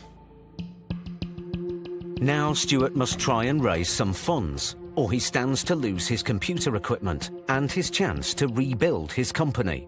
Stuart's wife arrives. Hello. Hello. So... You are? Okay. Let me explain what your position is. Unless we come to some arrangement in relation to the outstanding debt here, we will be calling a van to remove goods of value. I don't want to disrupt your business that you're bringing up, but I will take the computer and all computers in the house. I don't want to do that. But you need to understand that I will. We haven't got nearly £4,000 available. If you're getting your business up and running again, does it suit you for me to take your computer and remove your goods and we'll be here all night? But that's what I'll do. Racking up the pressure at certain points when enforcing a High Court writ is imperative. It's to show your intention and it's to make debtors understand the severity of what's in front of them We don't take any pleasure in upsetting anybody, but they need to work with us. Can we come up to an agreement of some type? No way in our family's got any money. I mean, if we can come to an agreement to pay something back each month or something like that, we haven't got. Well, in order for me to even think about that, I would need a significant deposit or a significant payment. What would you consider a significant payment? It's got to be at least half. Can you find half of it? Wait, no, we haven't got the money. Okay, I'll call the vehicle then. Right, let me do that outside, chap. We're back on. In so doing, if we do decide to remove, the fee's going to go up because we've got to pay for the removal van, so the new balance would jump up by a significant amount. You're saying £2,000 now this second. You're going to start taking our stuff now? Yeah. But it's better than finding 4,000, isn't it? Yeah, it might as well be 4,000. You must have somebody that can help you. We can't. We haven't. We haven't. Our family's broke. We haven't got money in our family. If the couple can't come up with an offer soon, they stand to lose what little they have. The only thing I can try and ask is, do you think Barrett will understand? All we could do is ask him. We're happy to wait while you do so, it's no problem. Yeah, and he's like 79, 80. This is entirely up to you who you ask. But he won't be able to pay the money now. Why? Because he wouldn't have internet banking or phone banking or anything like that. Debit card? You don't know till you speak to him. Just cross one bridge at a time. While Stuart speaks to his Uncle Barry, Dell wants to find out more from his wife about the couple's move to Spain. Why did you come back? Was it not working out there, the business? Yeah, we were homesick. Oh. We thought we moved out there because we needed to get things back on track. And we felt that now that we're starting to get things back on track, it would enable us to move back. They've buried their head in the sand for such a long time that they think that the problems are going to disappear. And when someone like me arrives, they're actually made to face the issues that they've been avoiding for months or years. And in a funny sort of way, it brings them a little bit of relief because they can unburden it all. Minutes later, Stuart has some news. Yeah, money. Well done. We're talking the full amount, yeah? Yeah. Excellent. At least this will be off your back, so you don't need to cry anymore. Your husband's come good. The gentleman's coming around here now to make payment, and then we'll be on our way. He's a 79-year-old man, so we need to be conscious of him and if there's any issues with him, but he's been really nice by the sounds of it, and he wants to help them out. So, times of need, you know who your friends are. 20 minutes later, Stuart's Uncle Barry arrives. How you doing? What's going on? Thank you for your help, sir. You can't run away from a debt, and it eventually catches up with you. Have you got your card, please, sir? Thank you. There's many, many things that create people's debt or situations, but we're not there to judge. We're there to resolve it in the right way. There you go, all done. Thank you very much. Thank you, Stuart. Thank you for your help. All right. Bye. Good luck. Thanks. Okay. With the debt paid in full, Stuart's new business is safe.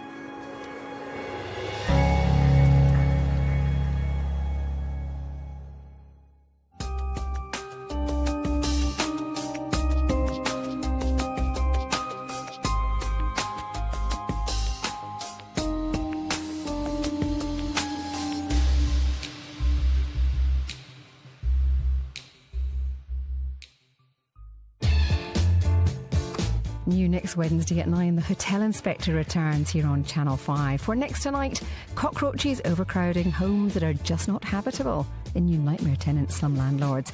Over on 5 Star, it's not filthy chat, it's fact-filling. Get to the truth in new Sex Pod. While on 5 USA, double drama from the ever-powerful Law & Order Special Victims Unit. What happens when you get into debt? I'll do what I want. I will punch you clean through that window. And you can't. I don't know where I can't go. Or won't pay it back. I can't pay you. I can't pay you. We meet the High Court enforcement agents who are pushed to their limits, No, they're in the pot! dealing with desperate debtors Could you please open the door? You're kicking me out of my dad's house. in dramatic situations. I'll break your glasses! We meet the people who are losing their homes. We've got nowhere to go. You can't leave him because if that pipe comes off, it's life-threatening. And their possessions. Will it be all right to tow it behind a transit? Because whatever happens, if you can't pay, Get your hands off me. they'll take it away.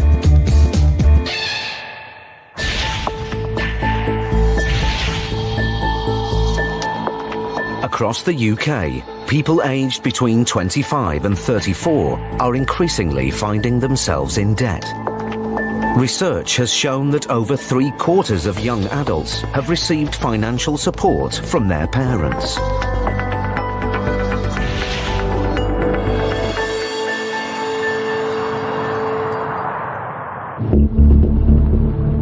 Stuart McCracken and Elmore Victor are High Court enforcement agents. They work all over England and Wales, seizing property and collecting debt. Sunny Blackpool, eh? Always. Today they're in Blackpool to serve a writ on Mr. Daniel Barrett, a self-employed plasterer who owes over £6,500. It's what we after now. So let's have a look. 1, 2, 3. There we go, on your right-hand side. If Mr. Barrett can't or won't pay today, Stuart and Vic have the right to seize goods to cover the debt.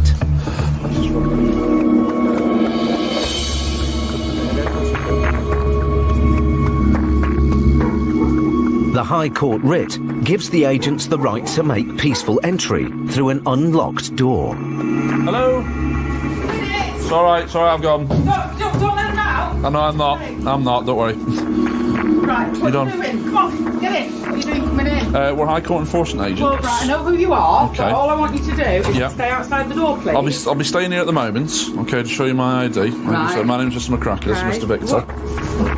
We're here for Mr. Barrett. Right, Daniel. Yeah, Daniel, That's yeah. my son. Yeah. Is he here at the moment or not? No, he's not. He's Is he actually working? We got a High Court writ basically to take control of goods unless he makes a payment. Is there any chance you can get in touch with him?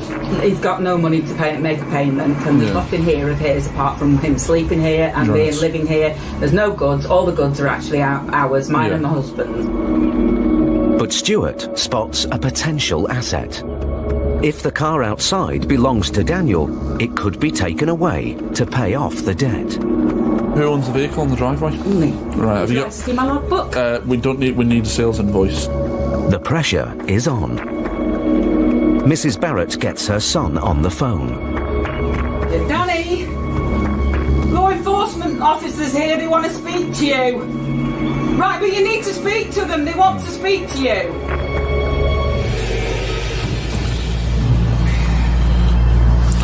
Hello, is that Daniel? Hi mate, you alright? Daniel, my name's Mr. McCracken. I'm a High Court enforcement agent from Direct Collecting Bailiffs. hi. Right, we've got a High Court writ to collect an outstanding balance, sir, for £6,653. Yeah, carry on, get to the point, mate. Yeah, well, I am getting to the point. I'm explaining why I'm here, so what I'm prepared to do. For one, you shouldn't be in the house. You've walked in the house on your own without being asked to come in, so you need to leave. No, we won't be doing that, sir, I'm afraid. No, you will be doing. You will. There's nothing there that you can physically take. I'm not, like I said, sir, we're here to collect an outstanding balance of £6,653. Oh, I'm not present at the address and I can't discuss it over the phone. So, While Stuart talks to Daniel, Mrs. Barrett shows Vic the paperwork for the car. Well, I'll be staying.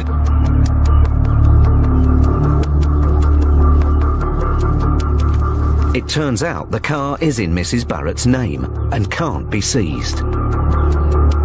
I do think debt brings out the worst in people. It's embarrassing, isn't it? I mean, it is embarrassing to anyone. And I think it's even worse if it's not your debt, and it's your son's or your daughter's debt.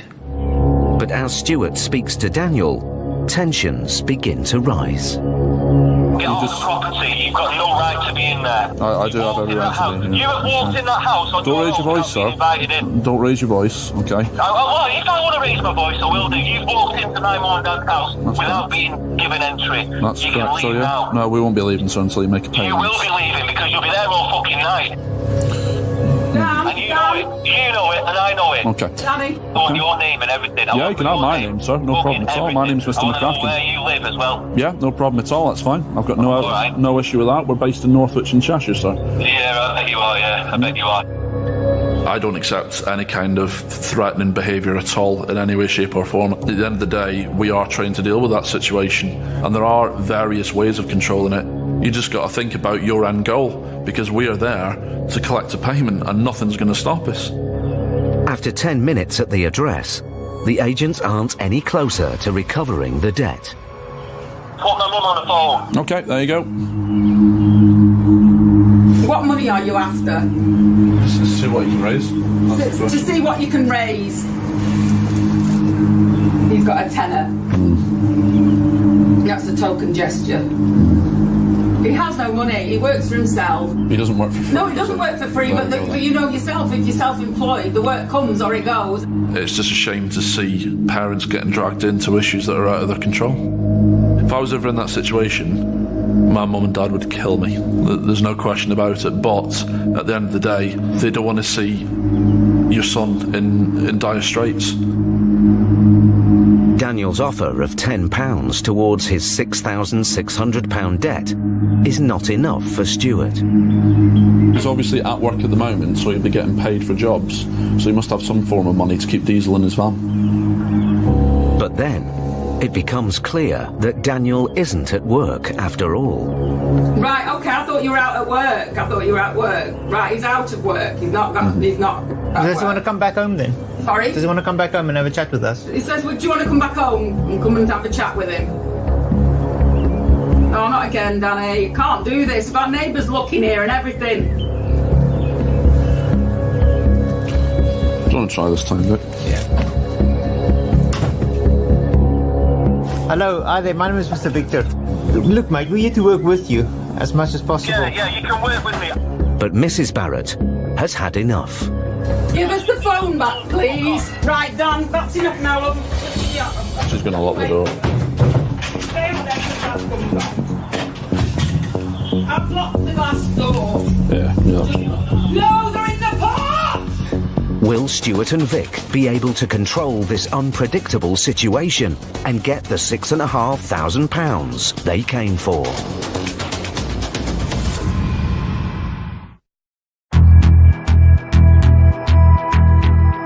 Stuart McCracken and Elmore Victor were looking to serve a writ on plasterer Daniel Barrett for a debt of over £6,500. We're here for Mr. Barrett's. Right, Daniel. Yeah, Daniel. That's yeah. my son. Yeah. But Mr. Barrett was not at home. He's actually working. When they reached him, he refused to cooperate. You will be leaving because you'll be there all fucking night. Instead, his mother shut off access to the house. No, they're in the park! Now, with no sign of the defendant, Stuart and Vic need to calm Mrs. Barrett down. Hello. You can speak through the glass. That's fine. Okay. But then suddenly, the police arrive on the scene. High Court enforcement agents executing a High Court writ. Now, Stuart and Vic must brief the officers. What you come here for? So we It's a High Court writ. It's High Court writ, so we're here to either collect goods or collect payments, one thing or another. It's been reported to us as a very lucky kind of burglary, you see. That's why we've come. It appears that someone has called the police to report a break-in at the address. That's the writ of control. That's his name and that's the address. So this document gives us the right to come to this property and enforce. We get told that we've broken into places, we get told that we're stealing, but 9 times out of 10 the police presence is vital because everybody wants a third opinion and they need the reassurance from the police that what we're doing is correct. I'll go and speak to her. Yeah, no problem at all. Having established why the agents are at the address, the police go to speak with Mrs. Barrett. Close that door. With the door open and the police inside, the agents enter the house.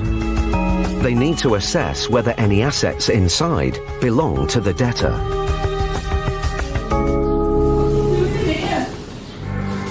But Stuart's presence aggravates Mrs. Barrett. stop it. I didn't let anybody in. If somebody walked in, Calm down. Calm down. Will you listen to me, please? Calm down. Calm down. Calm. I want out, Calm down. Hot water. The courts have authority over you and me and everybody in this country. You understand? If you calm down, I'll explain things to them. But you don't give people a chance. She's saying, she just explained to me then, that nothing in this house actually belongs to her son. So I can't verify that. No, we can't either. You can't either. No. Despite Mrs. Barrett's protests, Stuart needs to make a list of items of value in the house under a controlled goods agreement. If any of the assets belong to Daniel, they can then be seized if he doesn't pay. But as Stuart goes to get his paperwork, Daniel's father appears on the scene. Morning there, sir. Are you forced entry? Sorry? I've seen this list, you know. Have you forced entry? No, not at all. No, you not walked at all. through without permission, yeah? No, not at all, sir. Should we let you in? If the door's open, so we can walk through, it's called I've got peaceful to entry. list, you're not allowed. No, well, you can do, sir. If that was the case, the officer would have You made arrested my us. wife cry, pal. It appears that Mr. Barrett is aware of his son's financial situation. You've seen his lister. Yeah, I know. What you need to do is a payment plan. I know. I've been through the procedure with the solicitor, mate. I know. And the other thing is, sorry to talk, your transit van's blocking my driveway, I'll put my car in it. Okay, we'll move it. Yes, of course. Do you want me to explain what's happening, sir, or not? Because you're exactly like your son. I'm trying to explain the situation. I've got all the legal requirements, I've heard everything. What we're going to do is call the control. Sorry, I'm not walking away, sorry. Daniel's father doesn't seem very willing to discuss the matter. But Vic needs to make him understand the situation. At the moment, this is a High Court active writ. Yeah, that's the only legal documentation, and that's why we're here today. And unfortunately, it's in your address because he does live here. Yeah. So it's up to you to prove that nothing in this property belongs to your son. It's not up to us to prove that it does. I think that's the bottom line. Just get the bottom line so these gentlemen got more important things to do. Yeah, I didn't phone them, sir. I didn't phone them. I'm not wasting their time. They're here for the breach of peace. Mr. Barrett decides to call his son to try to get him to cooperate. Just speak to him. And try and keep your cool, Ben. No, we're saying get him out, so speak to him. Hello? Right, what we're going to do is, and just let me, before you get worked up again, let me explain to you, because everybody's now calm in the property, alright? We're doing what's called a control goods agreement. Mr. Barrett, Mr. Barrett, Mr. Barrett, Mr. Barrett. No, I'm not. You need to come back to us to suggest what you realistically can afford monthly going forward. Daniel has made Vic a new offer. He's offered £30 a month. I will put it to the claimant, but I can tell you now they won't accept it. Okay. You need to raise funds. That's the bottom line. Daniel's offer of £30 a month means it could take 20 years to pay off the £6,500 debt. Vic lays down an ultimatum. We'll make a list of what's here of value. It stays here, and we will give him 24 hours to contact us, to come back to us, to make a payment. If he fails to make a payment, or he doesn't want to talk to us, or come to an agreement, right? We have got the authority to return. The agents must walk away without a payment for now. But if Daniel doesn't come up with an acceptable offer within 24 hours, Stuart and Vic will be back.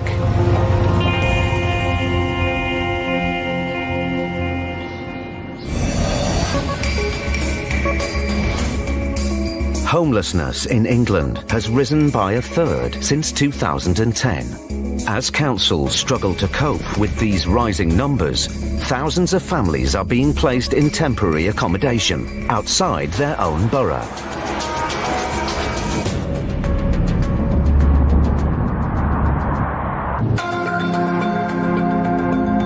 (3:30 p.m. North London. Turn right. High Court enforcement agents Paul Bowhill and Steve Pinner are on their way to carry out an eviction. This is a repossession which I think the property's up for auction because we've got to send the keys to the auctioneers. The name of the road is St Margaret's, Tottenham, I think.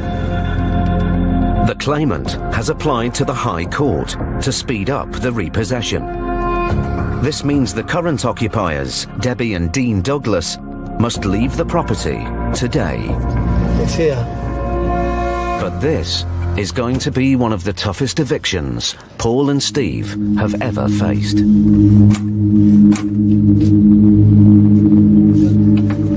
Hello. I'm looking for Debbie Douglas and Dean Douglas. They're not, are you Douglas? Yeah. Okay, could you call them for me, please? Thank you. Before he can continue his inquiries, Paul needs to find out how old the family member is. Hello, are you there? How old are you? 20. All right. Okay. Can I just talk to you? Have you got any younger brothers or sisters? Yeah. How old are they? 9 and 15. Debbie Douglas is out collecting her youngest child from school. A neighbour comes round to see what's happening. Jason? Jason! Sorry. Jason? Might be upstairs. With all due respect, you are a close friend of the family. Yeah, I'm a neighbour. Okay.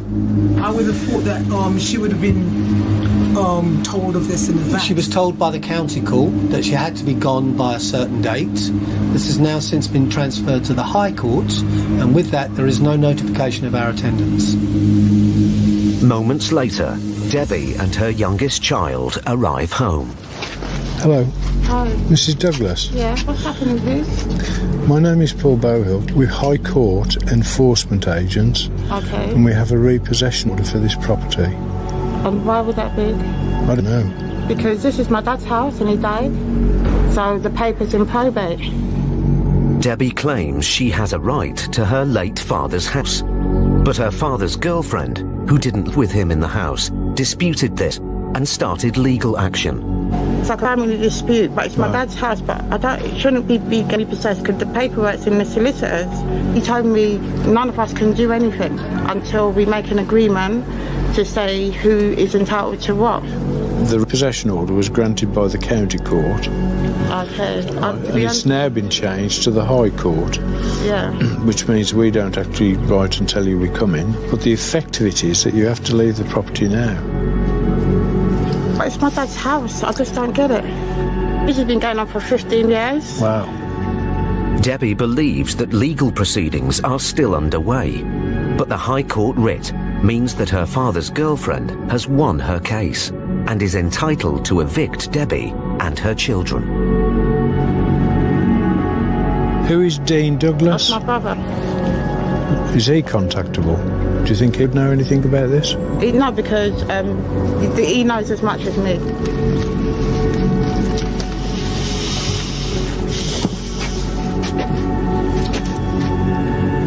Well, that's one for the books, isn't it? Doesn't affect the day. We're covered by that piece of paper. Totally.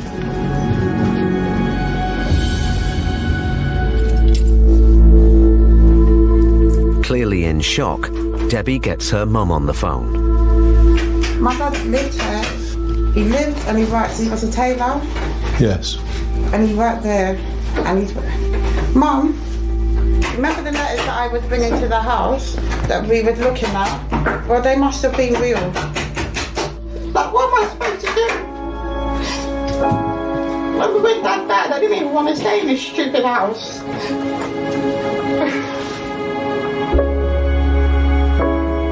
My dad lived here on his own for 15 years and he was bleeding to death and I came to look after him. And that's why she's kicking me out of my dad's house.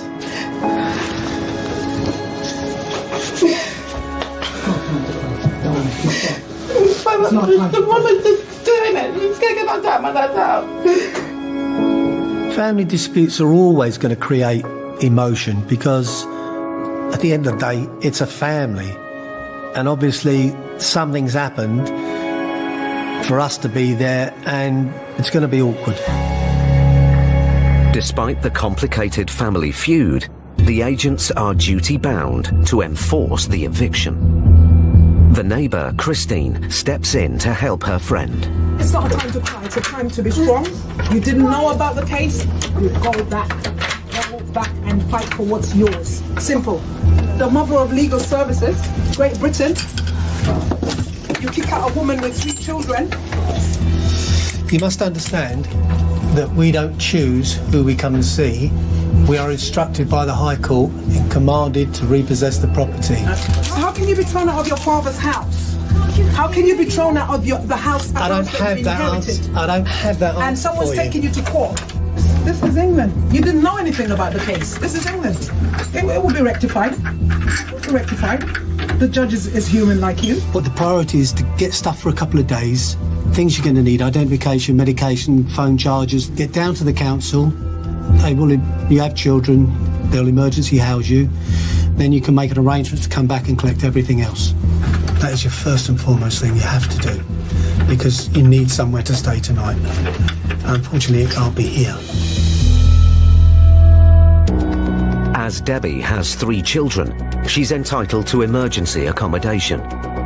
But there's a problem. It's 4:45 p.m. and the housing office shuts in 15 minutes. If she can't get there in time, Debbie and her 3 children could face a night on the streets.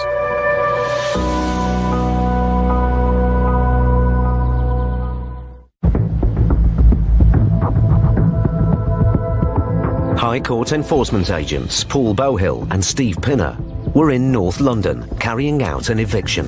We have a repossession order for this property. But the agent's visit came as a shock to the occupier, Debbie. It's my dad's house, but it shouldn't be getting repossessed because the paperwork's in the solicitors. Debbie claims she had a right to her late father's house, but her father's girlfriend took legal action and won the case in court. You're kicking me out of my dad's house. You need somewhere to stay tonight. Unfortunately, it can't be here. Now, Debbie and her family urgently need emergency accommodation or face a night on the streets. But the council's housing office shuts in 15 minutes' time. Debbie's friend, Christine, calls the after-hours helpline. You're calling on behalf of your friend who's homeless? Yes. And the court enforcement officers are here right now. We have to leave. We have to vacate the property today. Now. Okay. Just hang on 1 second for me. Is the person you're calling about, do they reside in Harringay or do they just live in a different borough? They're in Harringay. She's here right now. She's a bit distressed, but she's here. Debbie Douglas. Okay, Debbie Douglas, are you the person who's homeless? Yeah. Okay, sorry, okay, that's fine, Debbie. They'll give you a call within the next hour. If you don't get a call by, let's say, 6:30, just give us a call back and we'll chase it up for you. Okay, but they've changed the locks already. They're just giving us a chance to speak with you. I understand. All we do is take the information and we forward it over to the emergency response team. They should call you back very shortly. The council have said they'll call back within the hour. But Paul and Steve are now needed on another job. All my family are panicking now, and I don't have nowhere to charge the phone. So right now it's on charge. The house phone's been going on and off the charge. Yeah, okay, all right, we'll wait. Just that we've got it's a rolling programme, so normally we'd be here, not your problem, but we're here and gone in an hour, but we've now got... I know, I understand that. The family start to move some of their belongings to Christine's house, a few doors down. 20 minutes later, the council calls Debbie back. Are you working? I'm working, yeah. Yeah, don't you have any money? Could I book yourself into a hotel for today? No, yeah, I work, yeah. And the money that I work is part-time money, and my money is accounted for, so I don't have money in my bank. Because... I don't have money in my bank like that though. I don't. Because I can help the children, the 14 and the 9, but I can't help the 20-year-old, and I can't help you. They can't help me in Dayton. So what's this about? You can't help What's the situation? Sorry. Because she works here, she has access to finance, and I can't find anything for her. Best thing for her to do is, okay, they charge tomorrow morning, local housing office, and they have to make the judgment. But if for the kids, the 14-year-old, 9-year-old, I can help. I can pass things. So how's he going to help me? This is not a social worker problem. We're not telling you that the children are in any kind of danger. They're homeless. Yes? Do something about that, because that's what your job is about. Technically, she's still in the house, so she's not homeless. But when she leaves the house, she'll be homeless.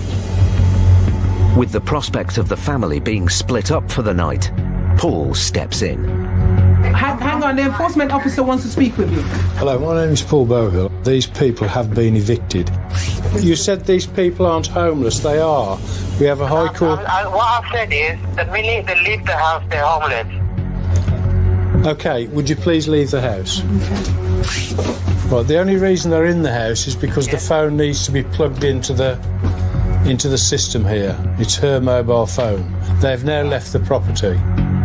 Okay, can I speak to the client, please? Well, no, because you've said she's got to be outside. Okay, but I didn't say that. I said she'll be homeless the minute she leaves the house. I'll call her back in the next 5 minutes. This is them being absolutely stupid. And we've been through this mill, waiting, all the process that you've been through, the drama that you've been through today, we've done a dozen times. Okay. They're obliged to house you. Today is not a good day. Councils are frustrating for us because, you know, we try and talk to them sometimes on behalf of the tenant, but you have to understand from the other side of the coin is that there are so many people on the system that I don't know if they've got enough staff or funds to deal with everything.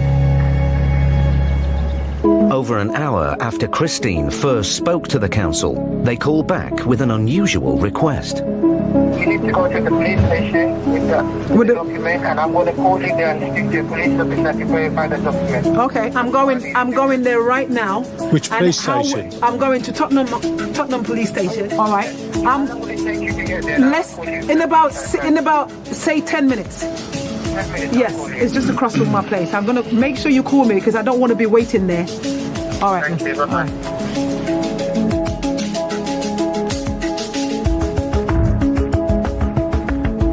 Despite the fact that the writ is a standard legal document and proof of the eviction, the council has asked Debbie to get it verified by the police.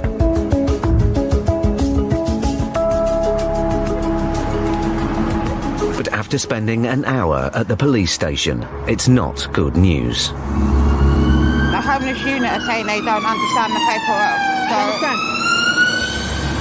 What is there not to understand from the High Court? So I'm very saddened at the way things have turned out and the way my friend has been treated. When she needs help, she's getting no help from anywhere. Debbie and her family are now in a desperate situation.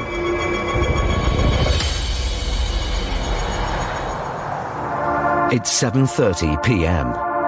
Paul and Steve have been with the family for 4 hours, but they won't leave until Debbie and her children have a bed for the night. Paul urges Christine to call the council one last time. Make the phone call again to the council. We've executed dozens and dozens of writs up here. They must have seen a writ. They must be aware of the circumstances. Christine makes the call. Hi, I called you a couple of hours ago. My friend is out on the streets with her children. Are you categorically now telling me that she is not going to be rehoused with the children tonight? Are you categorically saying that? I can't confirm or deny anything because I'm not the homeless team. Have you had a call back from the social services? No. It's over an hour now from the time we got from the police station. And we've had no call. We're out on the street with the children outside the house. Okay. All I can do then for you is to apply for the homelessness for them to call you back again. Because we're waiting for their call. So if you could transfer us to them, please. We don't transfer, I'm afraid. They will have to call you back. Okay, I'll be waiting. Thank you. Thanks, bye-bye. The processing of their claim for emergency housing may well take 4 to 6 hours, and we know from feedback that we have that's about average. I think the whole system is absolutely outrageous. It's now 8 o'clock at night. With no offer of assistance from the council yet, Paul allows the family back into the house. 45 minutes later, an officer from the emergency housing team calls back. So, she's got nowhere to stay Yes. at all. She's on the streets right now with the kids. Yes, I am. So why can't you accommodate her for tonight and they can go to Apex House in the morning? It is not my duty to house her tonight. It is your duty, not mine. Right, okay, you're a friend and you're taking her. Yes, I'm a friend. I've got 4 children. Okay. So my house is full. Your house is full, you've got Yes, 4 kids? yes. Okay. Has she got any other friends or relatives she can stay with? No, she hasn't. Okay, the reason why we're sorting this information out because at the moment we usually get information from our bed and breakfast, and a lot of them are fully booked, but we're trying to get some more information. So just 1 second, please. There is a bed and breakfast in Ealing. Ealing? Ealing, yes. How are we gonna get? How are we gonna get to Ealing this night? And the children have to be in school in the morning. It would take over an hour for Debbie and the children to get across London to Ealing. I think the council are absolutely behaving abominably. I don't think it's fair at all. You know, it's now 9 o'clock at night. That's all we got. Why can't we have a friend? If you're so concerned. No, don't be going on about a friend. No. Don't put no guilt on me. Don't put your what you're meant to do. Don't put it on me and try to play games with. Don't play games. It is your duty to house her. Don't you dare try to blackmail me by saying as a friend that I am meant to house her. Change your mind, you can call us back where? There will be no calling to Ealing without you providing the transportation to get there. I can give you the phone number. I don't need no social worker because we cannot get to Ealing this night without some support. Thank you. Thank you for nothing. Exasperated by the situation, Paul decides to take action of his own. Yes, I'm wondering if you've got a room vacant tonight in North London. Paul books the family into a local hotel. This is an unusual case. We don't do this for everybody, trust me. But we're seeing what appears to be, well, certainly the injustice of the housing system, the emergency housing. I mean, that's too silly for words. We don't offer to help with hotel rooms as a matter of course. We will only use those as a last resort. I wouldn't see a mother and children out on the street on a winter's night. We would do what we would consider to be the reasonable thing. It's now 10 p.m. So if there's an issue, we'll sort it. Paid for, done. Thank you. Right, and breakfast is included. Turn all the lights off on your way through, please. After 7 hours at the property, Paul and Steve finally complete the eviction. Thank you, Christine. Couldn't have done it without you. You're a real fighter. Thank you. Thanks to Paul and the enforcement company, Debbie and her children will have somewhere to sleep for the night. But the family face an uncertain future.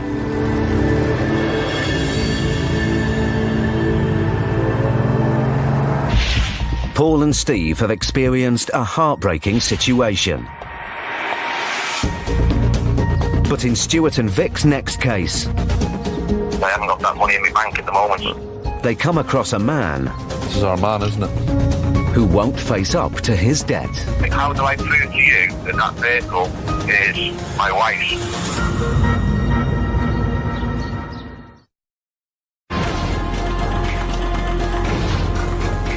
Since the start of the financial crisis in 2007, personal debt in the UK has increased by nearly £300 billion. Now, nearly 9 million people across the UK are struggling with debt.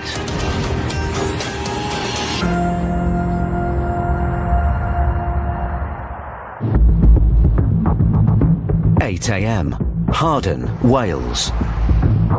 Stuart McCracken and Elmore Victor are back on the road with a writ to recover over £4,000 owed by plumber Justin Westbrook. Have you seen it outside? Yeah, I know, mate.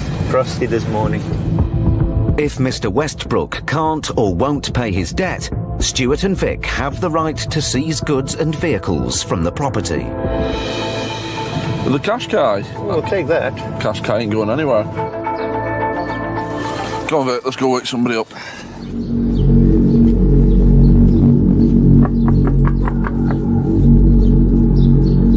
Light. Kitchen lights on. Hey, someone's coming now. Have they seen you, Vic? Oh, I saw her. She closed the door. Still there? Can't see, they've closed the door now, you see, they've walked back in. There's someone at home, but no one is answering the door. Then Mr. Westbrook's daughter opens a window upstairs. Hi, my name is Mr. Victor, I'm a High Court Enforcement Agent. And I'm after Mr. Justin Westbrook. He lives here, though.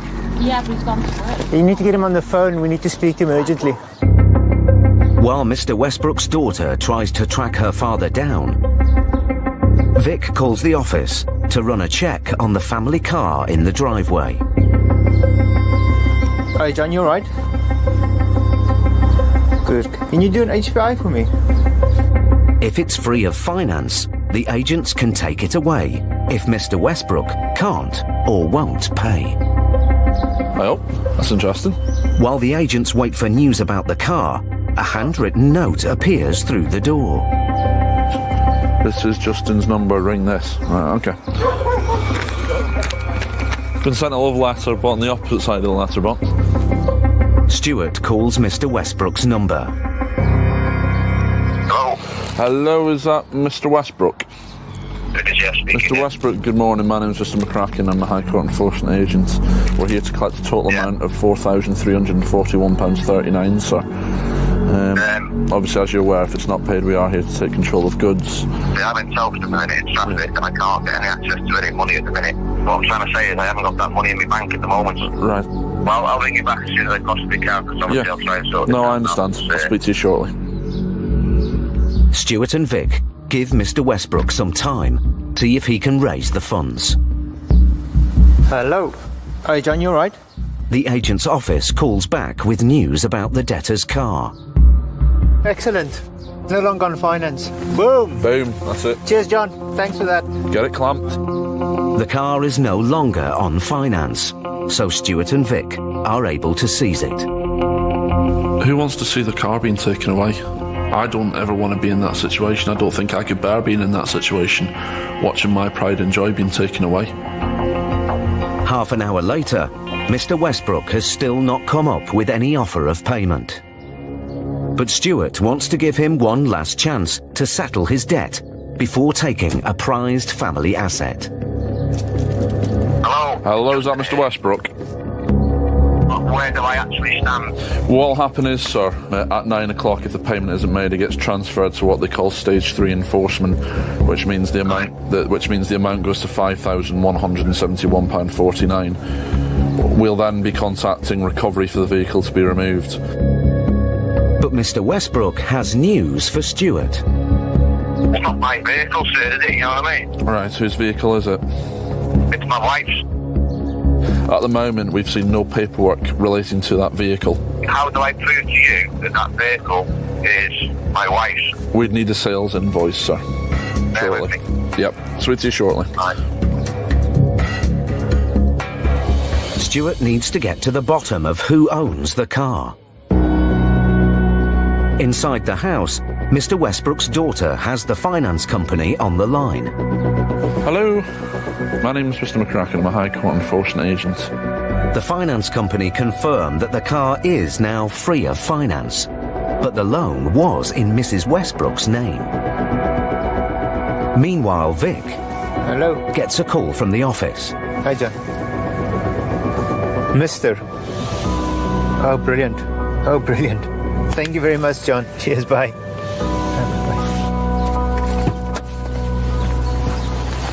Hey, Stuart.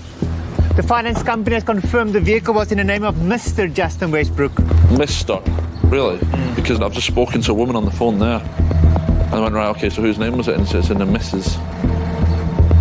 Must put in both their names, possibly. But yeah, it's in joint names. That's what it is, it's in joint names.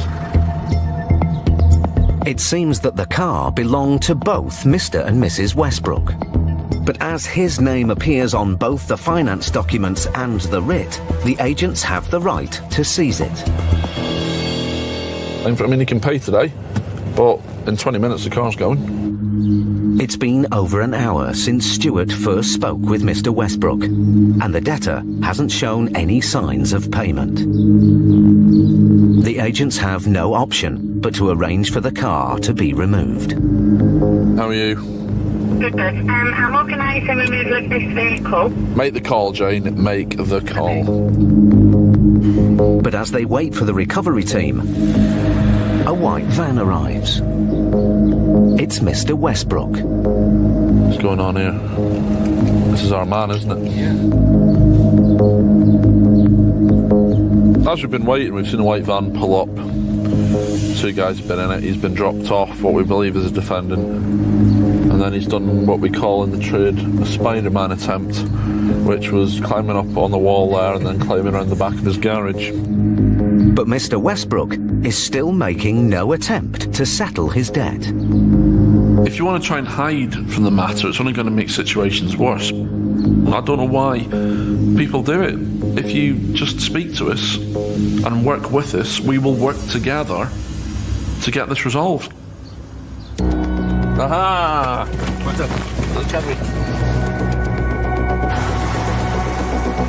10 minutes later, the removal team arrive to take away Mr. Westbrook's vehicle.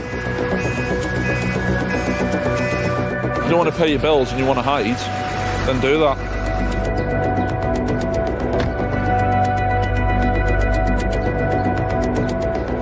We don't want to be taking vehicles.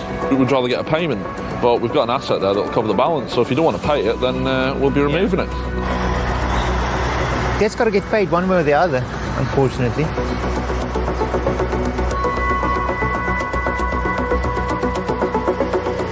Can we get a copy of that?